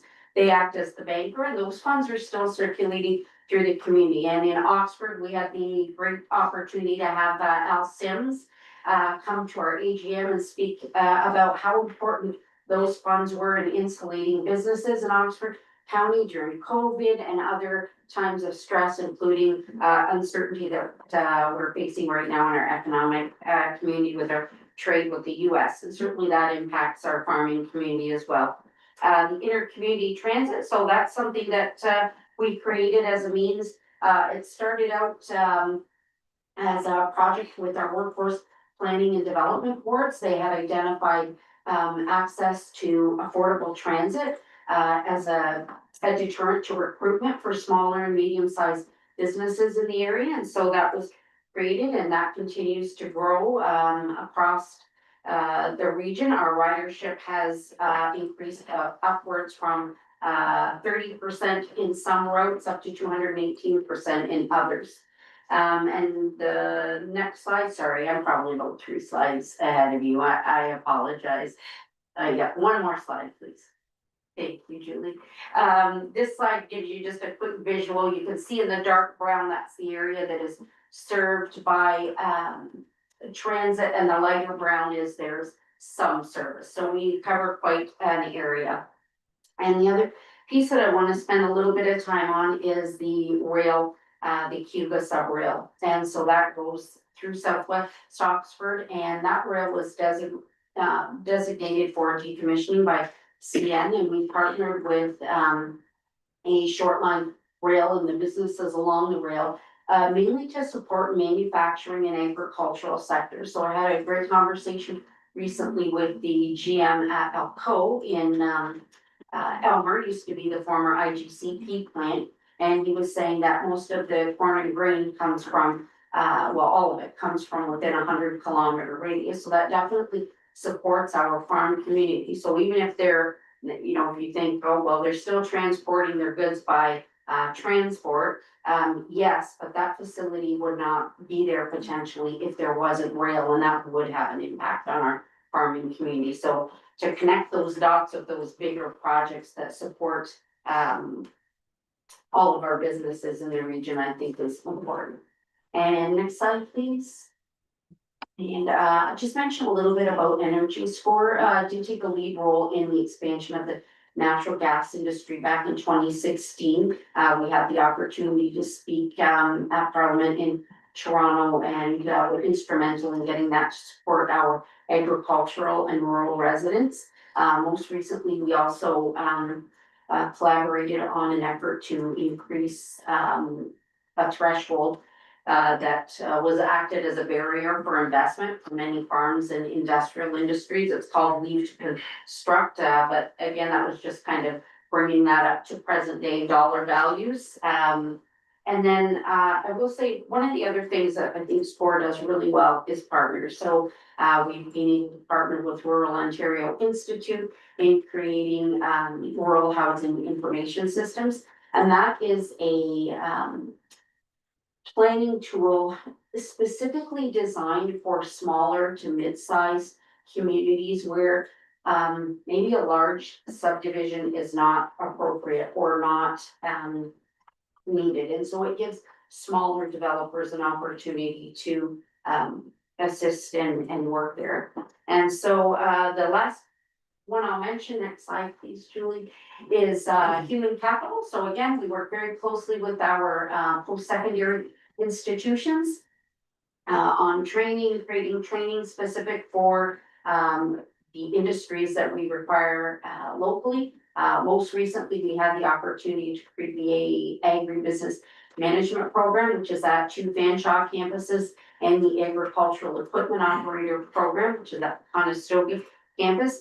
And of course, we work very closely, sorry, next slide, please, with the Ontario Federation of Agriculture. These are an example of a couple of collaborative projects we work on. And throughout all of that, and just kind of, I won't ask you to go back, Julie, but part of our collaborative effort is we do have a resource advisory committee, and we're very fortunate to have staff from all across the counties participate on that. And we've been very lucky to partner with Rural Oxford.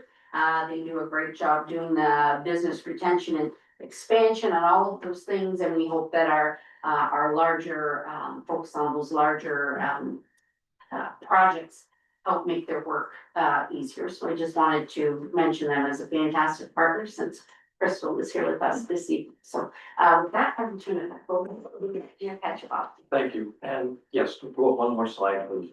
So when we look ahead, excuse me, but I was a sun all day. All right. When we look ahead, I want to mention that besides the project management role, which SCORE does, we also engage in a political lobbying, shall we call it, the advocacy role. Every Roma and or AMO conference, you'll find us attending ministerial delegations. You'll find us approaching perhaps the opposition parties, just to deliver the messaging from across the region of the key issues. This past AMO conference, we had the opportunity to meet with 7 different ministerial officials. Key issues that we were promoting were again the Southwest, or excuse me, the South Central Transit, making application for the Ontario Transit Infrastructure Funding in order to take that transit system, those 9 transit systems, mind you, into community transit systems, and trying to rebrand them, make them more common, bring more common fee structure, trying to increase better cohesiveness in order to promote road systems. Rural transit systems are very important. They're very hard to get off the ground and keep going because you don't have the same ridership that you will have in the larger urban centers. And funding mechanisms aren't quite obvious for them, other than coming from the ratepayer. So if we can find a way to support these through such things as the orphan funding, that's what we're all about. We also had an opportunity to meet with the Minister of Agriculture to discuss land use preservation and farmland preservation, I should say, and discussing about perhaps giving a little more authority to the local municipal partners in terms of from a land use planning perspective, or putting a more local lens on that. We all know that we have parcels within our communities you can't turn a 40-foot elevator. Providing it doesn't interfere with livestock operations, might grow a house. So there's your infilling that you need for something to expand that or grow the population base. Just to key up. Yeah, we also met with the colleges and universities, and we talked to them about regional campuses. And it's important because when you consider what's going on in the background with the contraction of allowing the foreign students coming in, a lot of these campuses, the center campuses, are feeling the income pinch. So where do they try to save? The center campus, perhaps cut funding for regional campuses. But the regional campuses out there are the ones that we rely on to help build our workforces. They're the ones that will provide the specialized training opportunities to meet our local needs. They're the ones that will also allow those students to attend college education locally and not have to relocate to a larger center. So it's perhaps a bit of a cheaper education for them at the same time. So that's important to us. It's also, I think, worth mentioning that SCORE was also invited by Minister Fedeli down to Niagara region this past summer to talk about the trade impacts that are going on around us, and particularly with the uncertainty propagated south of the border. These are uncertain times, and it was very, I say, encouraging to have SCORE invited to participate in those discussions. And furthermore, to have the minister suggest that SCORE should actually be applying to those, what do we call that funding? Trade impacted communities fund, yes, which would be allow us to develop another toolkit, which would help. You had a very good phrase for COVID. I forgot it, but it would help our business partners out there weather the storm better.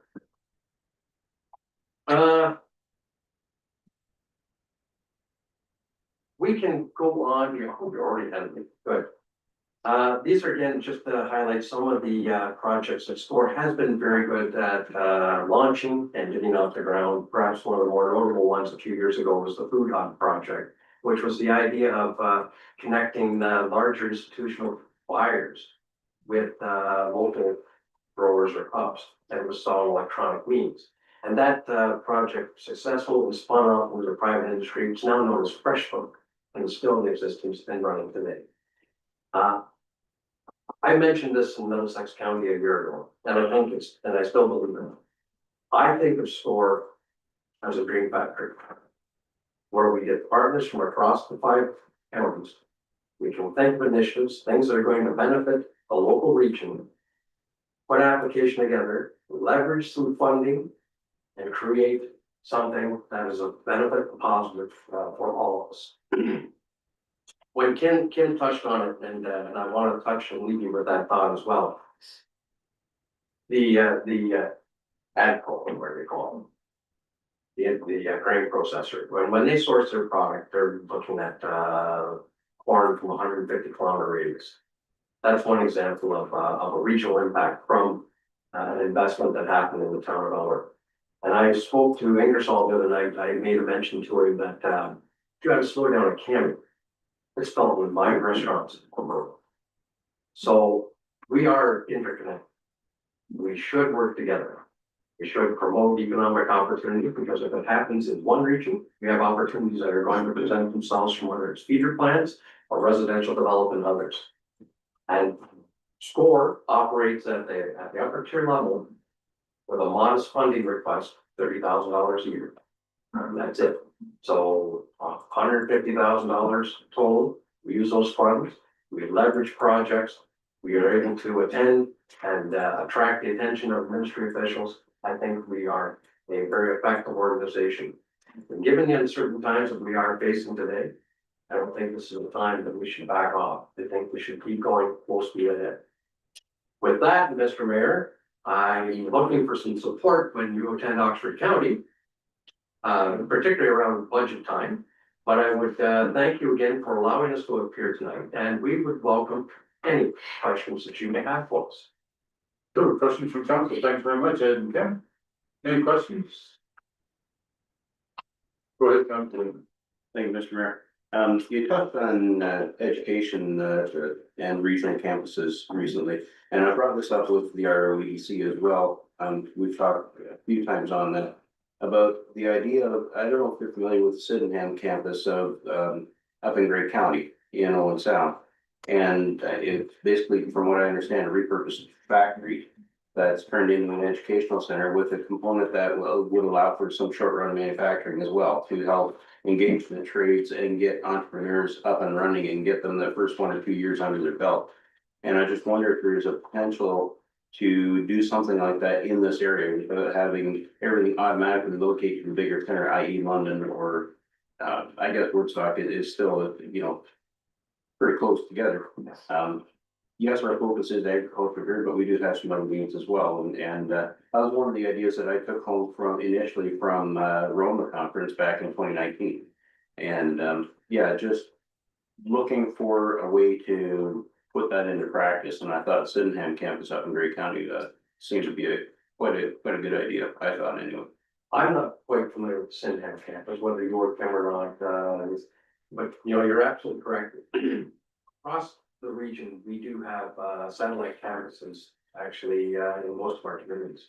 I realize the closest Banshaw's got campus. Stop. There's one in Simcoe, St. Thomas. From a skilled trades perspective, I think St. Thomas offers some of that kind of courses, but there is room. You're right. From a purely mechanical trade perspective in this region. And I know that we are looking to meet with the president of Fanshawe shortly. Maybe there's something we can push with him as well. That there's expanded growth in a time of contraction. But thank you, Fred.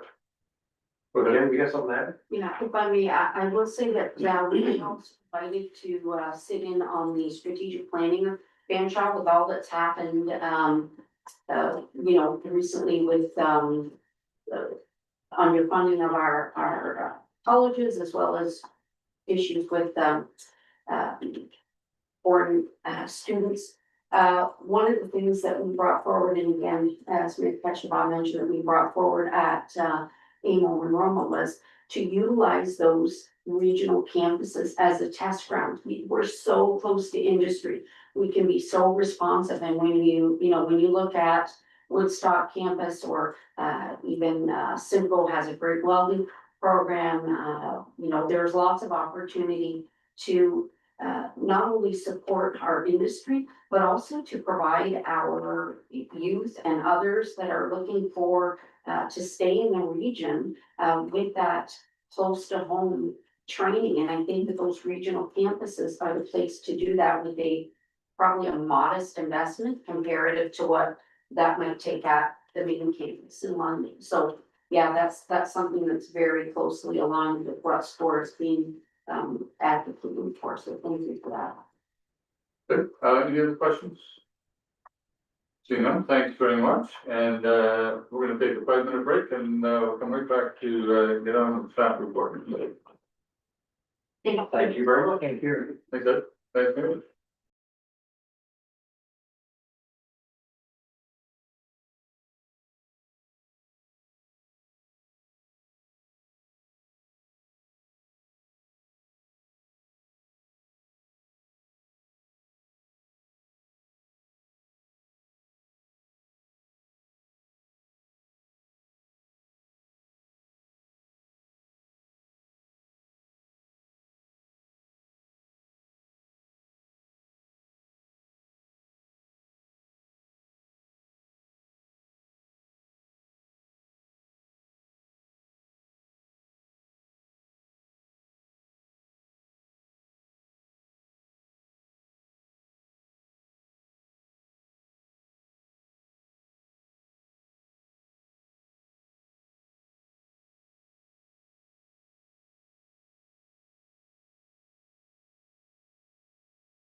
Report staff, CEO, 22.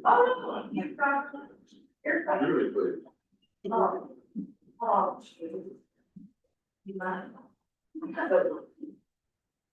Yeah, we can also. Oh, okay. Thank you, Mayor. So the purpose of this report is to bring forward information to council to advise them of some drainage repair that was completed at the Beachville District Museum. It was completed just this past summer. I'm looking for council authorization to pay the township share of this expense. I noted in the report, the total cost is $8,136, including HST. In accordance with the township's partnership and funding agreement with the Beachville District Museum, if this is treated as a capital expense, the town would pay 75% and the Historical Society would pay 25%. I do note that this work was done prior to it being formally approved by either council or the board. I think that there was some kind of miscommunication there, and we will discuss internally to try to make sure that this doesn't happen again. I believe there was some urgency to having the repair work done, as it was causing water and humidity issues in the basement of the museum. And with that, I'm happy to answer any other questions asked me. Okay, any questions from council? Councilor Yule. Does Zora bear any portion of this cost, or are they only on the operational side? Just operations. Where there was any comments you want to make, Councilor White? This happened. I mean, it wasn't in the budget for SWAC, it was for 2025, it wasn't in the budget for the museum for 2025. I think what's been recommended is the route to go. But it is a capital expense and, our funding agreement says that, so I think this is a proper procedure to go. Just a little conversation with Councilor Beachville. And there will be pushback from the two members from Zora Township on this. Go ahead, Councilor Gillis. So when saying that, I think I agree with the report as it's spoken here, but I think moving forward in the future, we have to realize, we've done the building assessment and stuff on our buildings. And obviously, the building is our building, not Zora Township's building, so anything that we do to the building, it's protecting our asset. So I think that needs to be looked at moving forward. There is another issue that we've been working on that Daryl will be working on that wasn't a problem before, that something come up with the porch from the heat drop, so I think we're working on that too. These things don't happen. Like, it's hard to plan some of these things when weather changes on you and you gotta take care of the building or we're gonna be in big trouble, so. Suggesting we support the report. Okay, any other questions or comments? Councilor Pickett, you wanted to ask? I just wondered how this was done without approval. Is that what, set the bottom? Yes. So I think we should deal with that as well. We could ask our two reps to bring that to the attention of the board. That shouldn't happen again. Any other questions? The one I had was that it says that it would be funded by the Beachville Historical Society. Or is it the museum that's actually paying? It's the museum. Should be the The museum. report says, there's a motion, the recommendation is Historical Society, System people. and that's a different entity. Hey, Historical Society is generally the legal name. And the museum is the operating name. Historical Society has their own bank account, They do. and this says Historical Society, I'm just saying. I'm not sure that that's what they were, or I assumed it would come from the museum, but it says Historical Society. Councilor Gillis, you wanted to comment? Well, Brooks' comment is correct.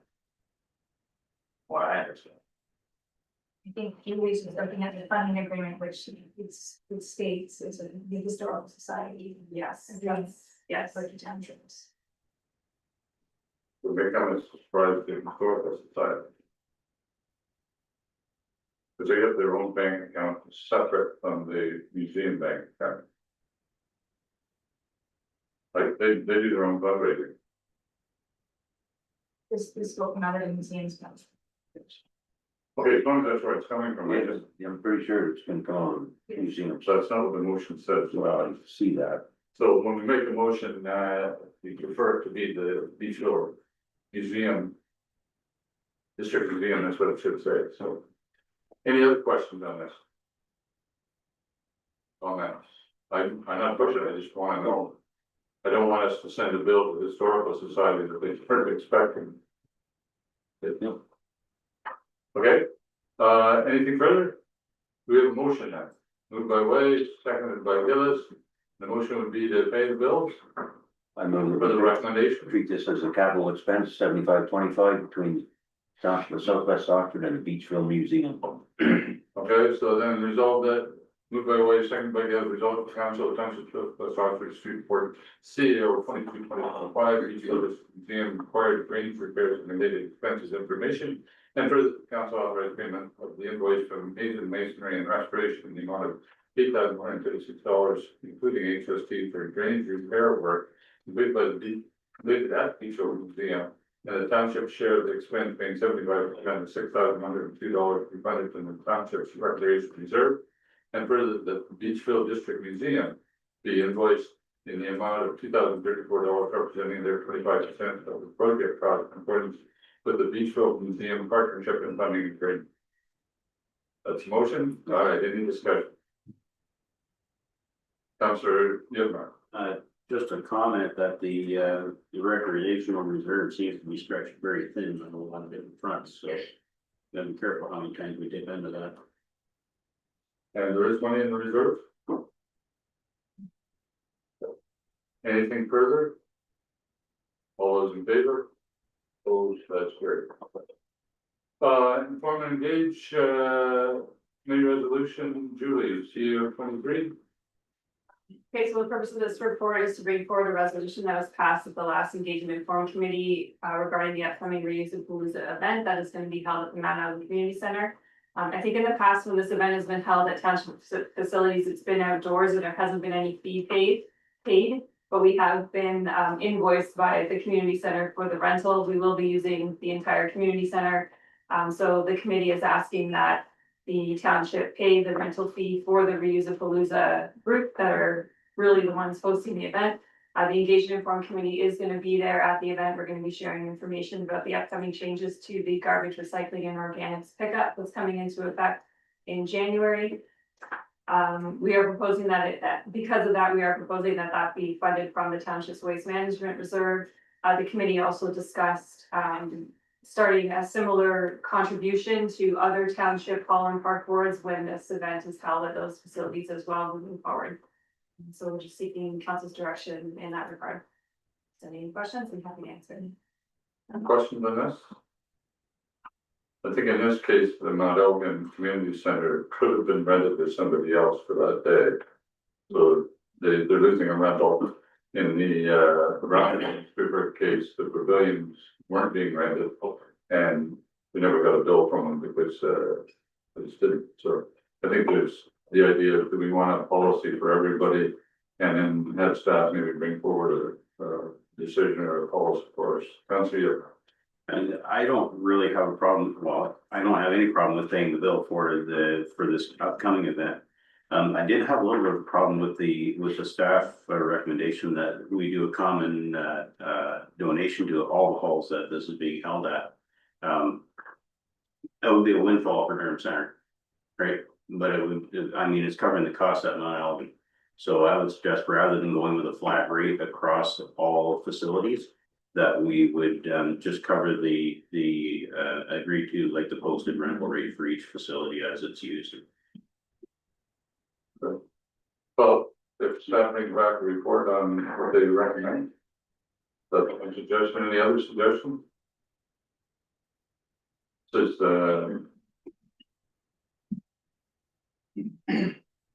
$100 donation amount. Councilor Gibbons suggesting that maybe not a standard, but more of a standard, what's their normal rate? Do we have a rate for the Lions Pavilion in Sweetburg or the Pavilion in Brownsville? No, but we could, so this this report is recommending the same amount.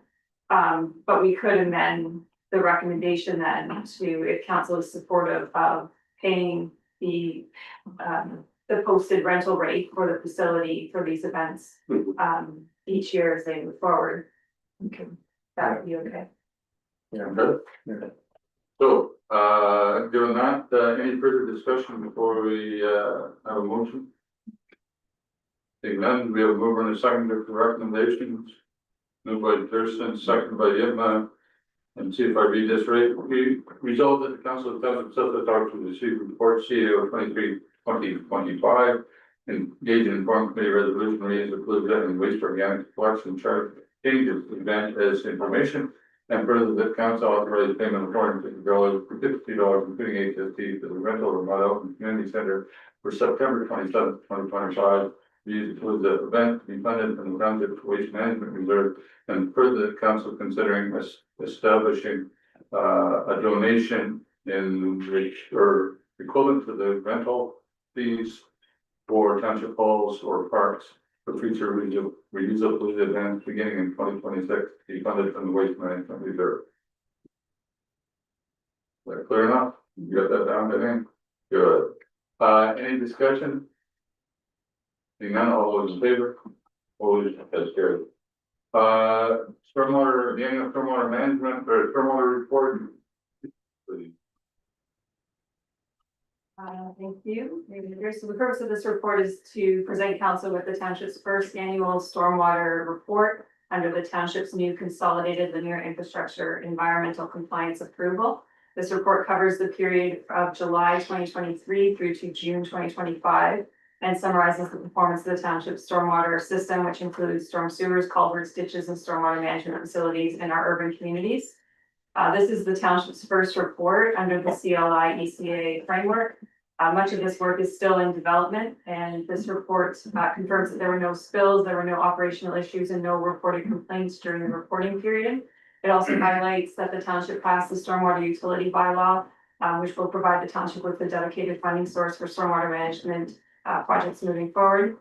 Under the CLI framework, the report is required to be submitted to the Ministry of Environment, Conservation and Parks and also made available to the public. Staff did work with RW Square Engineering on the development of this first report. We may work with them again next year, but we will see how that goes. We are recommending that council receive the report for information and that we be authorized to post the report online and that we share it with the ministry as required. Okay, any questions from council? Councilor Pickard. I move the report. Moved by Pickard, second by Gillis. Resolved, council of Township South Ottawa to report CO 2024 annual stormwater report as information and further the council accepts the annual report and authorizes the report to be posted on the township website and further the council provide direction to staff to submit the annual report to the Ministry of Environment, Conservation and Parks in accordance with CLI ECA requirements. Any further discussion? Hearing none, all those in favor? Opposed, that's carried. And new public waste, waste management contract. And Adam, please. Thank you. WD 2025 brings forth to council the new waste management contract. Our current contract is up at the end of this year, so we do have a new contract. We could sign with Oxford County. There's some significant changes coming to the program, as you can see in the report. We will no longer be collecting recyclables, so it's going to be a reduced responsibility now, and with the addition of the green bin program. So it's going to continue as a 6-day cycle. So I feel Southwest Oxford is very well positioned to enter into this agreement. There'd be Southwest Oxford would be seamless transition into this, where there's others that may have been issues with it, but because we've been doing 6-day already. I did bring in, you can see in the report that everyone will be receiving green bin, household catcher and a green bin. I did bring those in if staff, councilors haven't looked at that yet. It is our recommendation to enter into this agreement with Oxford County.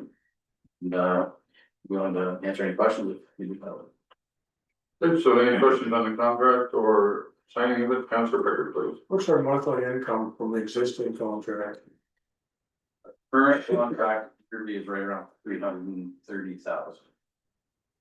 Our upset limit was 330,000.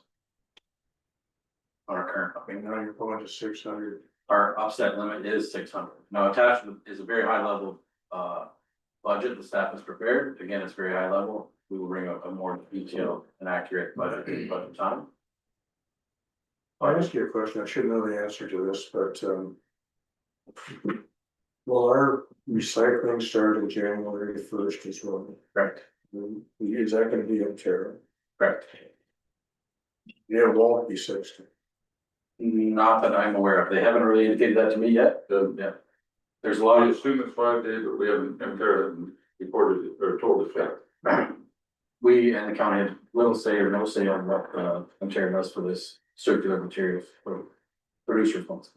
The county did award to Ontario the ICI contract, so industrial, commercial, and institutional. So those folks can register with the county for collection of recyclables. I believe at no charge to them, but, we have done that here at the office as well. We've registered. That's fair. So our community, BCI, community. Our buildings are now community Industrial, they call them institution. institutions. We are, Do we have to pay for that? I don't believe so. It's covered by the county. So I essentially we pay for it. For blue box. Correct. So a lot of trucks are, It makes no sense. We've said that for years, that the new producer responsibility program doesn't really make a lot of sense, but we have no control. Never go. So to you, Mr. Mayor, when will they know the dates of the new recycling? Don't know, whenever Ontario tells us, Before the end of the year? hopefully. So, I think county, talking to them all the time, trying to get something, but Ontario's got a number of contracts for us for it. They're working on all of them at the same time, but, I think they're, we may just not be that high in priority us for them. So go ahead. Well, I mentioned that, I think that's the community question, that they know that it's changing, but nobody knows the answer of what it will be. And like, I know that as far as this report for the garbage and green waste, I think Adam's right, our schedule will remain the same. I think people will know what they're doing there. It's just now you're gonna have another thing that's gonna be on a different day or a rotating day. And it's just gonna get confusion and people are like, what's going on? And we can't give them answers. And that just makes people upset. So, keep, asking, we have a zero waste meeting. Oh, I think it's tomorrow, or Thursday. Oh, we meet this one. Here it is. Anyways, with the county, so I'll ask again, but, I mean, their kind of hands are tied too, because they're not getting told. But anyways, we'll, keep pushing. I was hoping we'd know by the, Reason of Palooza event. So that would be one thing you could, kind of push there, say, okay, this is what we know now, but we don't know that yet until we know it, so. It, that's for you, man. Thank you, Mr. Mayor. Couple of questions along with that then. I mean, I see another raft of envelopes on our desks here tonight. We're handing out blue boxes again. Are we gonna keep that up or are we done with that? As will the end of this year.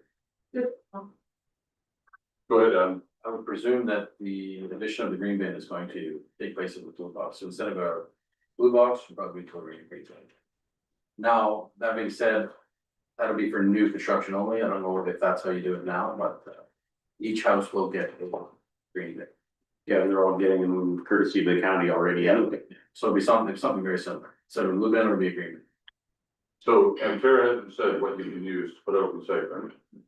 So are you gonna put out a blue box that you may be responsible for, or they may be, I don't think they will be responsible for, we don't know.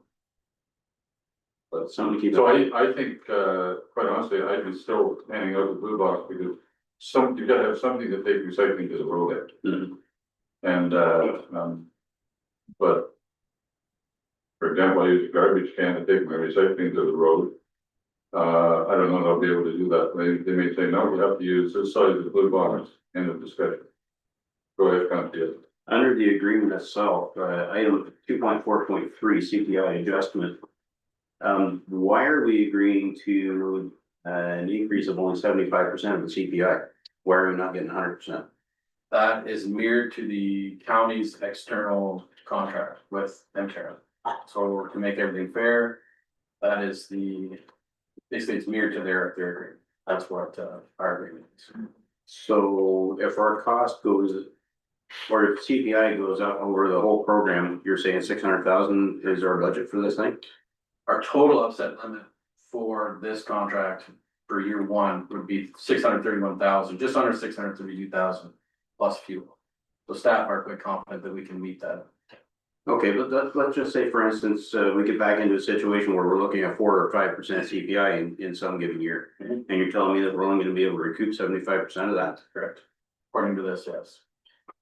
Well, up to the upset limit though. Up to the upset limits. So, first of all, we had better never hit 675,000, 5 years out. Or something has gone terribly wrong when today we're doing it for 325,000. $300,000 pay increase. So there's this, in fairness, there's a sleeve of about $300,000. That as long as we stay below that, we'll be able to suck up that 0.5% or whatever it's gonna be, or percent.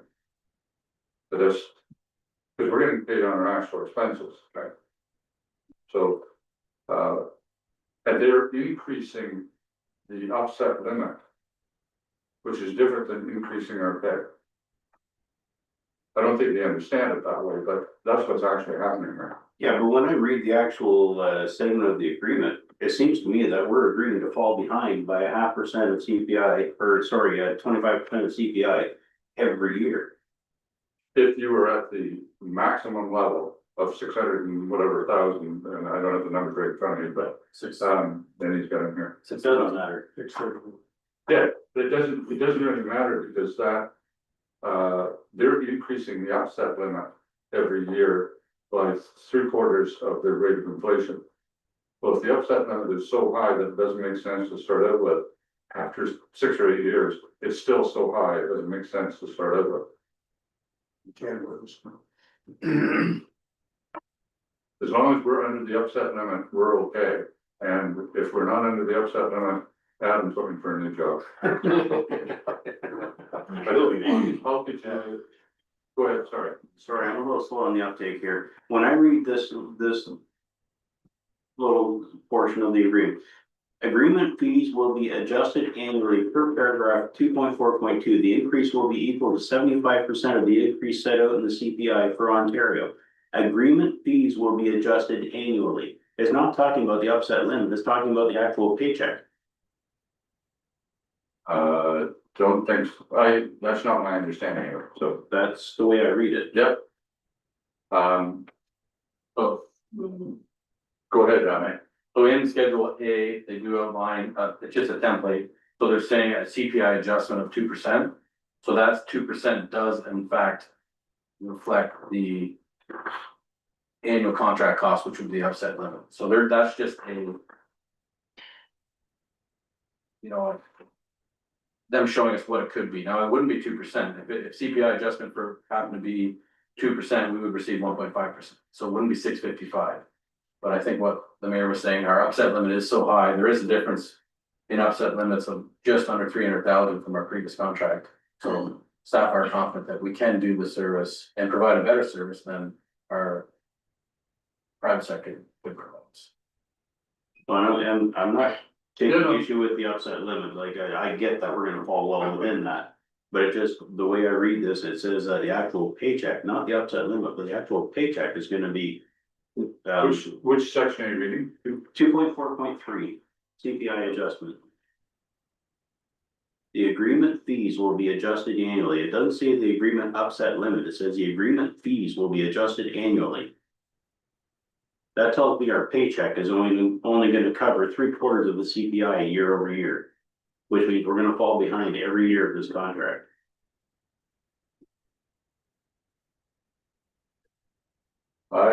That's not how I understand it, but.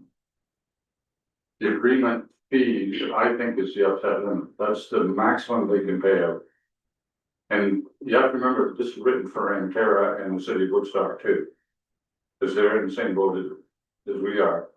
And they're saying to him, we'll pay 3/4 of the increase in inflation. On your fee, and their fee is the upstanding.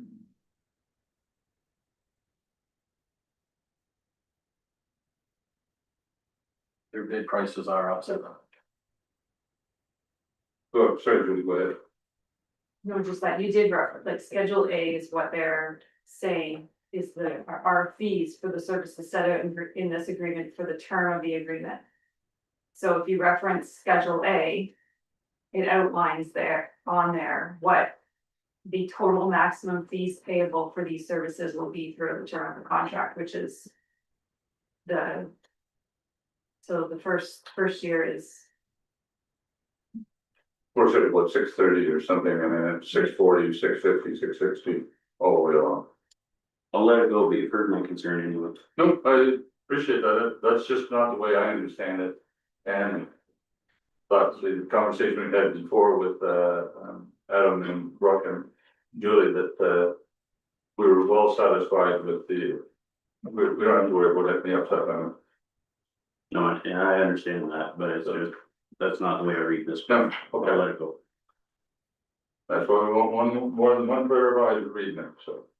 Wait, anything further, Adam, you wanted to add? No, I have no further, nothing further on.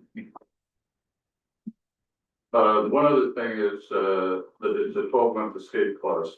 Yep. So you can walk away, as long as you, or tell them 12 months in advance, you can walk away. So if things really went wrong, Empira will be walking away as well. Yeah. So, if things went wrong, on the other hand, we need this. We're not gonna buy a new truck until we have a contract saying that we need the new truck. And Adam's, yesterday we met, saying that, the sooner we order it, the better, so. Olds practice set. It's either 19 or 20. So, yeah, 5 years old, and we're expecting another year or something out of it. That'll go to our spare and we'll sell too far. So. But I'm not trying to put pressure on, that's another part of this equation, so country. This is gonna make our green funds basically obsolete. If people decide to use that, or do they wanna keep it on their own yard? I've got a green cone, I'll probably keep it on using it. I mean, for me, it's just as easy as this is gonna be, so. Anything further on this? But I think it will put a huge dent in, especially, any kind of facility. About the green cone, just throw a hole in the green bin and take it out, so. Any other questions or comments on this? Okay, do we have a mover for the recommendation? Moved by Pickard, seconded by Buchner, result of council Douglas for the department report WDO 5/2025 new waste management contract with information. And for the council authorize the mayor and chief administrative officer to execute the waste management contract on behalf of the municipality as attached as appendix A for this report. Any further discussion? All those in favor? Opposed? That's great. Fire services semi-annual report. Shane, please. Through you, Mr. Mayor, to council, the purpose of the report is to provide council with an update of activities, accomplishments, and priorities for fire services for the first half of 2025. The report is pretty much self-explanatory, and I'm sure you've read it. And the recommendation is just to receive this information, and I'm happy to answer any questions you may have. Good. Any discussion on this report? Councilor Yip. Me again. Under discussion, second bullet, beach road replacement pumper in service, new pumper arriving in November. And I saw some social media posts recently about a major call that was attended to over on Salford Road, another one on 401. I must miss this. When did we get a cab over fire truck? Through you, Mr. Mayor, to the councilor. So you'll recall I sent a bulletin to council just advising them that, the Beachville pumper was declared unsafe. There was frame rails issues with it. So we replaced it with a used pumper in the interim until such time as the replacement for the old truck that failed at safety shows up sometime in November. Any other questions? Counselor Carter. Just make a comment that 56 burn permits. For a municipality this size is not very many. Makes me wonder if we're not getting one bird out. Yeah, through you, Mr. Mayor, to the councilor's question, it's a great question.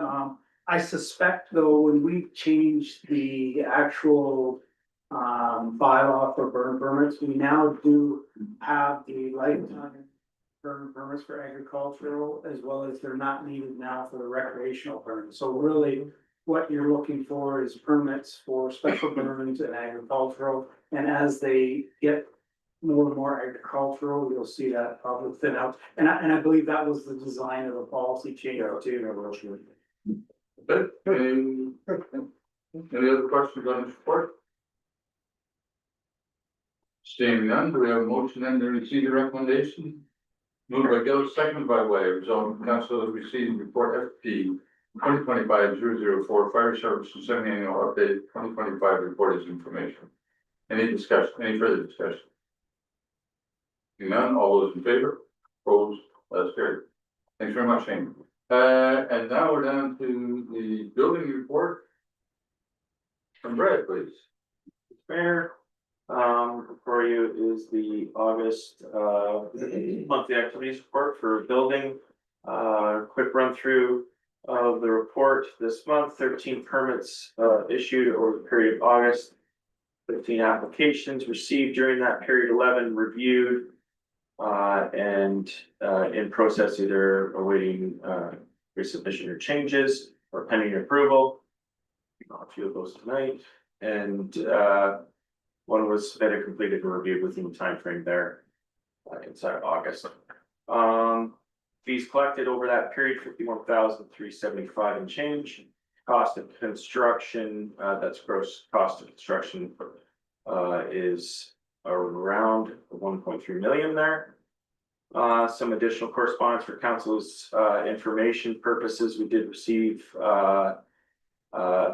an unanticipated announcement and update to some compliance policy changes through MECP regarding their response process to low risk incidents, emphasis moving forward, policy guideline changes to emphasize high risk response, relates to odors, noise, dust, waste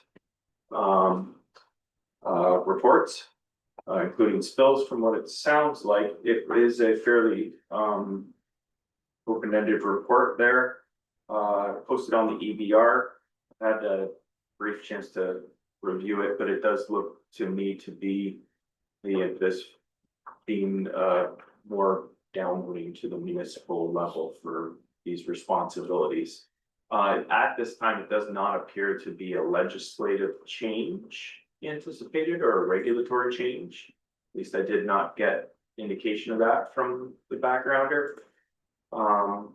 So keeping an eye out for that. This, as I said, this kind of came as a surprise. I didn't hear anything in advance of this announcement, so thought I would put it on for council's consideration. And then another update here. So amendments to the Building Code Act to report. This is mostly just a harmonization and transition alignment with the national model. To date, well, since the inception of the Ontario Building Code in the mid-70s, the province has undertaken to review by way of its Building Code Commission and also Building Materials Evaluation Commission, new and innovative materials and process systems as relates to building construction within the province of Ontario. It's become a bit cumbersome and non-aligned with the national initiatives through CCMC and the NRC. So there is a call for some harmonization with those two sort of parallel systems for approach to innovative materials and systems compliance in construction. We'll see how that plays out. We still look for both BC or BMEC rulings and CCMC approvals for purposes of new and innovative materials routinely for applications as they come in. So aside from that, financial impact or implications there, we are still well below the budgeted permit revenue expectations. But we did take in a fairly decent amount of fees here over the period of August, so we looked up some ground. Any questions? Any questions you can talk about? Do you see any uptick over the next 2 or 3 months? I hope so, and also I hope it's not too much because I have a bit of a capacity issue at this point, so I don't want to stomp on the gas too hard and have a sputter out here. But yeah, no, there is definitely an uptake. Agricultural permit applications, new and additions to the expansions to contracted facilities. I haven't done any complete analytics on this, but higher than my expectation for the same period over last year in a comparable municipality. So but seeing more of those than we were last year. Any other questions? Seeing none, then do we have a motion? Moved by Ways, seconded by Bugner. Result that Council of Township Surface Officer received report DD 11/2025, August 2025, building report information. Any further discussion? Hearing none, all those in favor? Opposed, that's carried. Thank you, Brett. Discussion items, Colin Variant purchase, and who's leading that? Brooke, okay, Brooke. Just following up with, after receiving comment from the auditor about the Air Street Cemetery's consideration to purchase the columbarium. For the purposes of one individual's family occupying, purchasing and occupying all 48 niches. Christine's doesn't have any concerns with this arrangement, however, her suggestion would be to collect a deposit from that individual in the amount of the cost of the asset. There just will be some internal entries required on our end at your end, but. That's it. Comments, Councilor White. I think it's a good idea to get it down, upfront payment, cover the cost of the columbarium, which is just under $30,000 with the HST included, so. I think if we ask this family man to, put a down payment, that'll. Be backed out by columbarium should be paid for. I believe Emily's still on holidays. Is she back next week? Because Emily has all the contact information with him. I have no phone numbers. I have this. Maybe we could send a email to him and just tell him that we require a down payment, $30,000. That'll cover the cost of the columbarium. I mean, and that price was from Woodstock Memorial or Ingersoll Memorial, John Pettit. And that was good till the end of July 2025. So I'm pretty sure it'll probably still be okay, but we should maybe just check with John in Woodstock. Just make sure that's still a good price and let the family man know. Good, any other comments? I thought the individual wanted to buy all 48 lot or niches. Correct. So why aren't we charging for 48 niches? Because when we check, it's going to be a very lengthy procedure to sell them. We have to sell them each niche individually, so we collect the care and maintenance. Yep. So it's going to be a drawn out process, but I think it's a safe thing to be asking for a deposit, which will in case he decides I'm not gonna do this, Yeah, no, I get that part, I just, why wouldn't you write out a bill of sale for 48 and have them sign 48 times? You still gotta collect the money, but anyway, I don't care, so it's fine with me, if staff are, as long as we're covered. So, Emily was more comfortable doing it one each at a time. Just that the columbarium will take between 5 and 7 months to be delivered.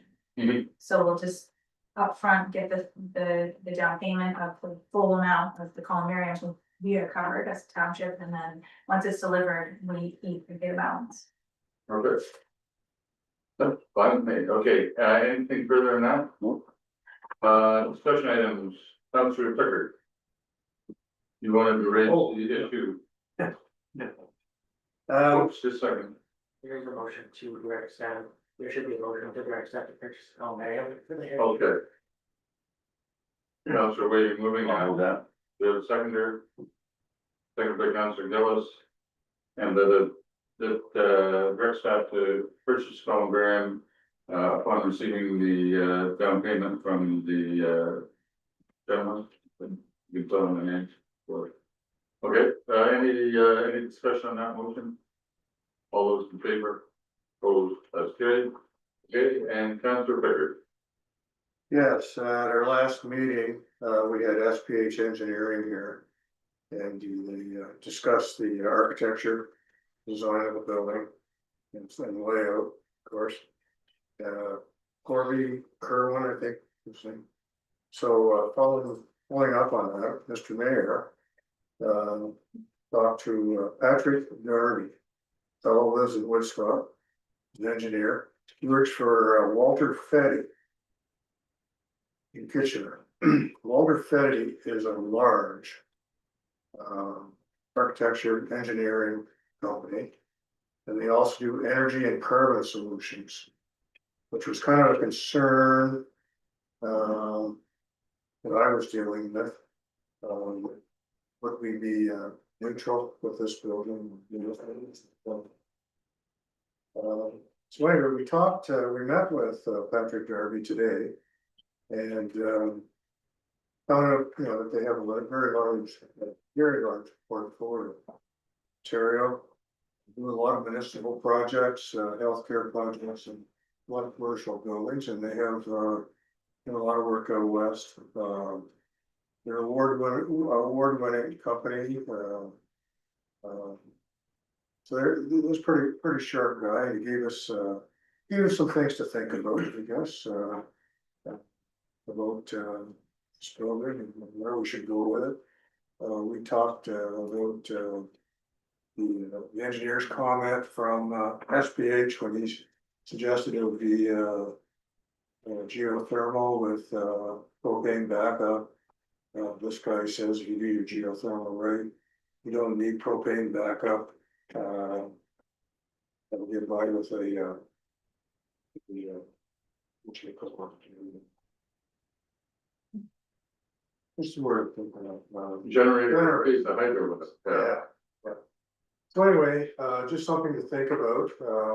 I know we left them with staff, which was just kind of awkward for you because you've already looked at it and we asked you to look at it again. This project's gonna be, $10 million plus. And it's gonna be a significant burden on the taxpayers. The time comes, they're added to the tax. The architect for the engineering and the architectural work could be $400,000 or $500,000 itself. We've talked about, are we gonna tender them?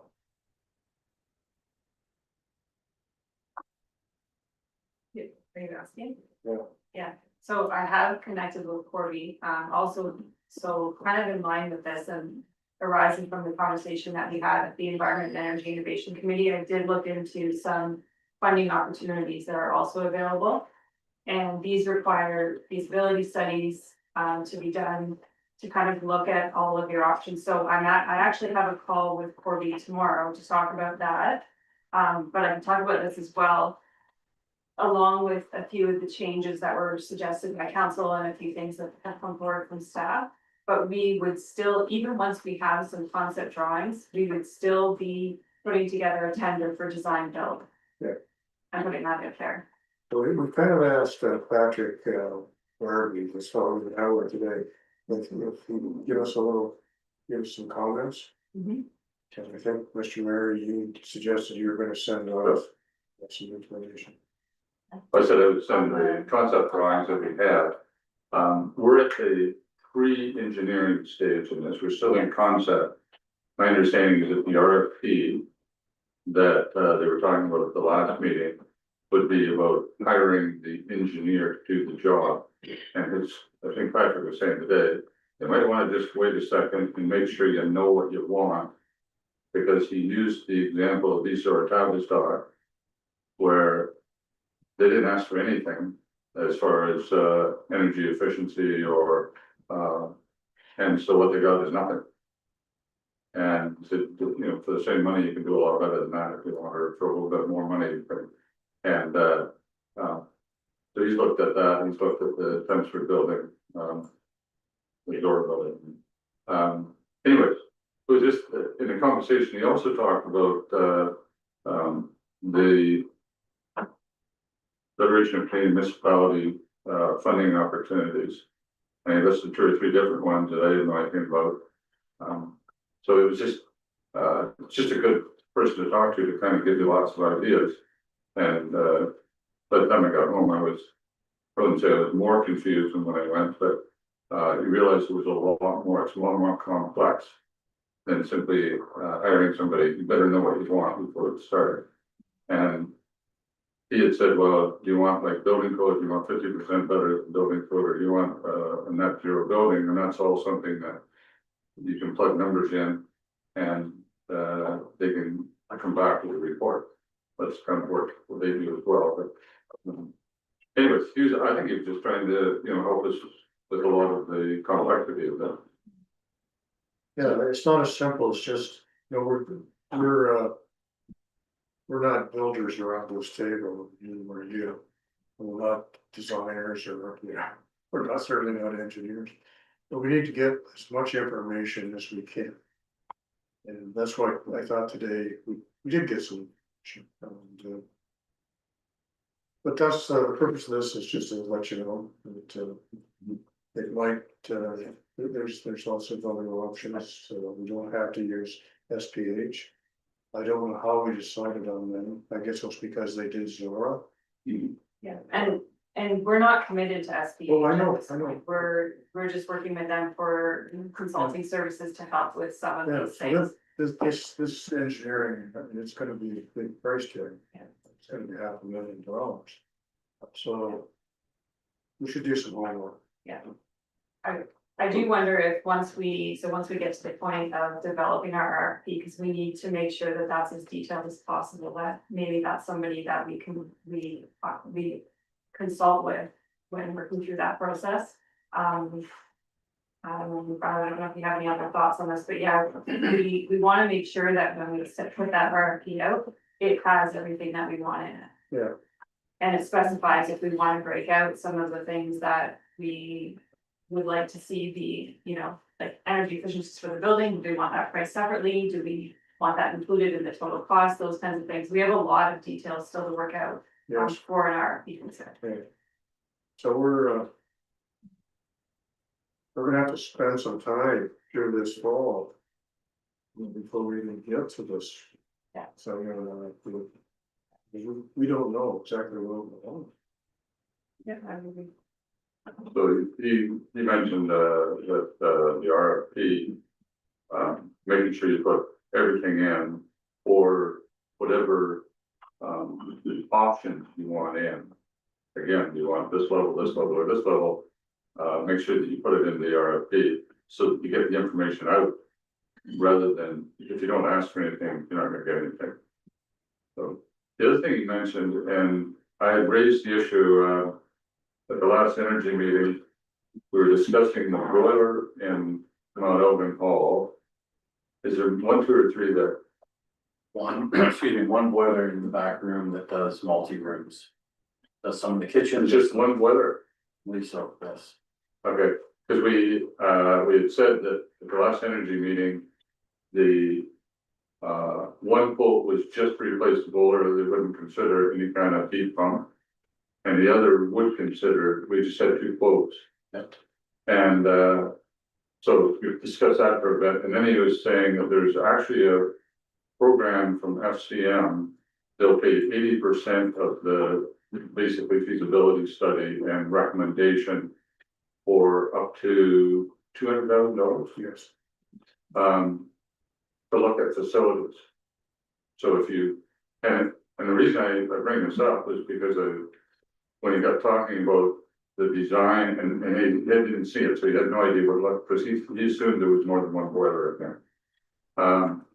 But he said it might be worthwhile to spend a few dollars and get a professional, how would you fix Mount Elgin Hall so that it could operate on a heat pump, or could it never operate in a heat pump? And so that was another thing that that might be worth looking into too, is because if you look at other halls, for example, at some point we're gonna do Salford Hall. You know, it's gonna need a new heating system, might be worth it to spend a couple of dollars to find out what the most efficient system was, whether it be, you know, gas, electric, whether it be, you know, ground source or air source or whatever. So, and that, but that, I think he said that runs out sometime this fall. Yeah, you'd have to apply now. I think it So runs out for in the January. feasibility study, right? It runs out in January. So. Anyway, that's a bit of the discussion, anyway, Councilor Perkin, I just wanted to bring it to your attention so that we were aware of and are thinking about the complexities of this issue. Anything else, Councilor Perkin, on that? No. Okay, thank you. And now we're down to consent items. We have a motion here. Councilor Yipma. No, we file. 1 to 9. Yep. Any discussion? Councilor Yipma. Just on item 9, pardon me, those are my notes on the third of 3 workshops that I took this year. I'd just like to thank council for the opportunity and staff that helped me to get registered for those. So yeah, my notes off the last workshop that I took back on June 25th, I believe it was.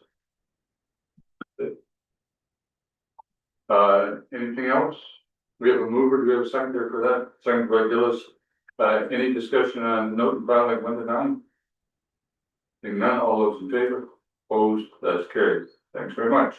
Accounts payable, motion moved by Bookner, seconded by Wade. Result that the following accounts be approved, payments accounts payable for August 30th to September 13th, 2025, $757,570.69. Payroll number 18, $61,514.21 for grand total of $819,086.09. Any discussion? Councilor Gillis first. Question, concern, I see there's one here for paving on Westfield Line. Just a comment from Adam. I know they come back to do some repair work and I see that there's a patch there on that nice new, brand new asphalt. I'm hoping that they do better than that, yeah. Not done yet. Okay, getting a lot of comments about that patch on that. And I read in it. Ongoing. yeah, that's, yeah.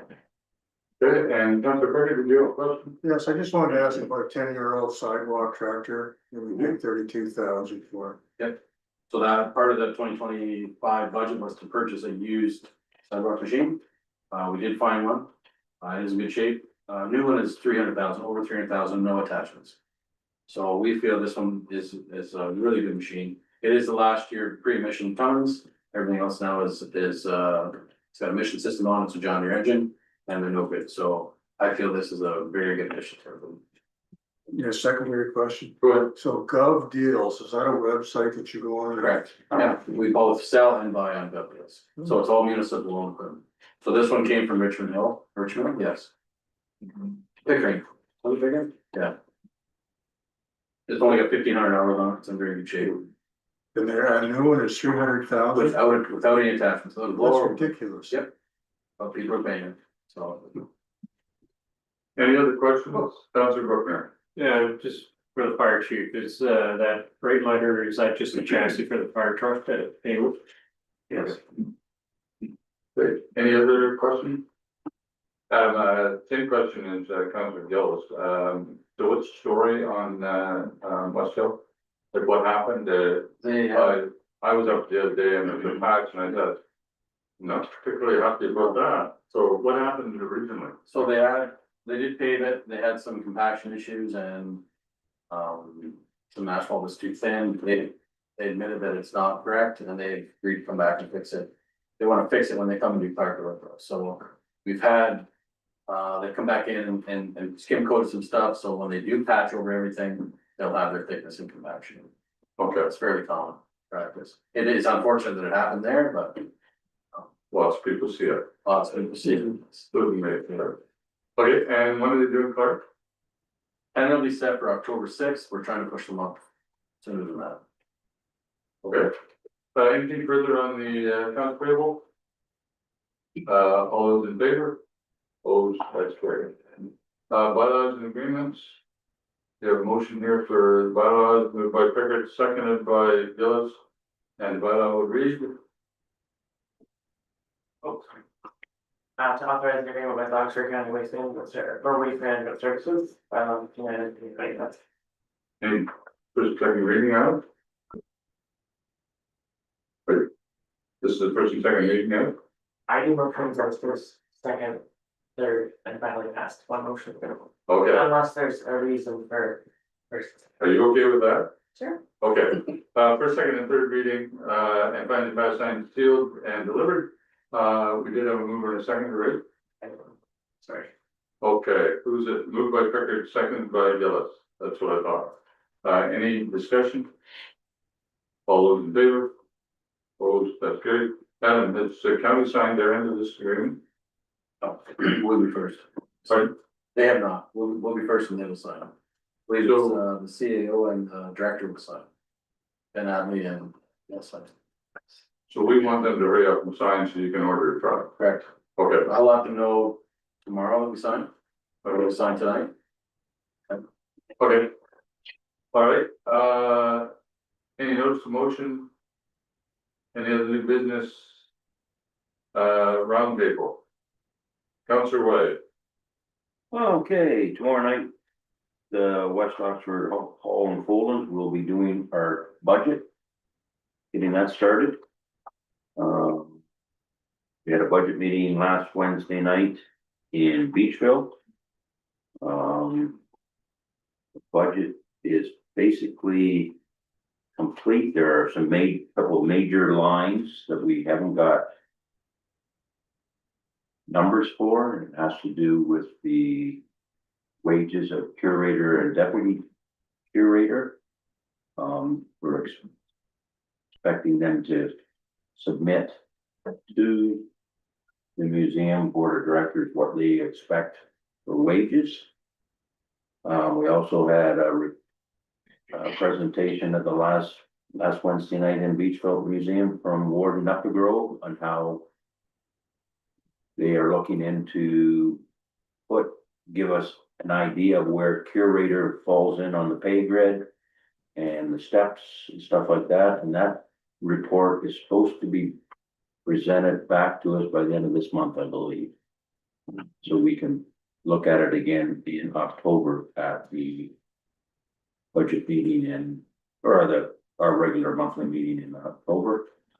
So I think for now, maybe we just need to, I'll talk to Brooke about it. We'll just have to put some numbers in there, but with the cost of living and stuff like that, so we can have something to present to council within the ballpark of what we think will be asked for.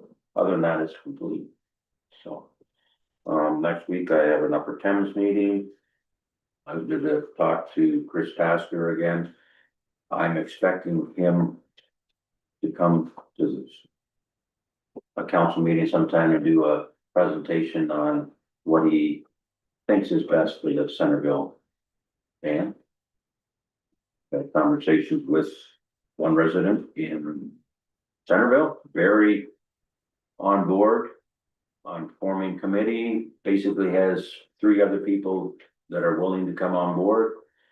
And, I kind of told her the 3 options and what they are and roughly what the cost would be, like completely replace the dam, repair the dam or decommission the dam.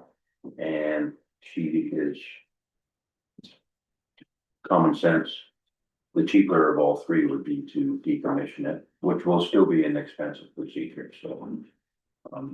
And I said to her that when we do have Chris Tasker come, that I will let her know and the other members that they can come and hear what they have to say, so that's where I'm at with that. And Beachville Car Show, the last one of the month is the 28th of September. So it's coming up in over just under 2 weeks. And Councilor Brooklyn. Not too much going on in Brownsville right now. It's kind of waiting for the Christmas rush of things to start. But I do have Cactus Creek on the 23rd of September, 1 p.m. They're gonna have a grand opening of a new walking trail in their newest acquisition of the Chisdale Conservation Area. So, And Councilor George. Yeah, thank you. I think George got everything covered at the museum. Obviously, thank Julie for attending that meeting as well. Nice to see you there. Big concern in the area obviously is traffic. Talked about the Westdale line, Clark Road hopefully paved soon. I do see that Tarn Road's gonna be closed next week as well. At the city end, right? Yeah, the city's gonna close it for water main. Their end will be closed. Yeah. So that'll reroute more traffic, so that's always fun. So when we speak about traffic, I did get a concern from a citizen on Zora Line again, about traffic concerns. They've called Bill P and left a message, we feel that, any messages there just fall on deaf ears. So they're not really happy about that. I did share, the thing that was brought up at our last meeting. I know you, Mr. Mayor, we're gonna look into, a sign for school bus crossing up ahead. I think that's her biggest concern is that the school bus time, cars whipping down Zora Line, and there's about three different stops on that road going into the village. So I think that's her biggest concern. I don't know how far you got with the county and whatnot on that, but obviously it was asked if we could do our best to try and encourage some more speed management in that area, at least at school bus back.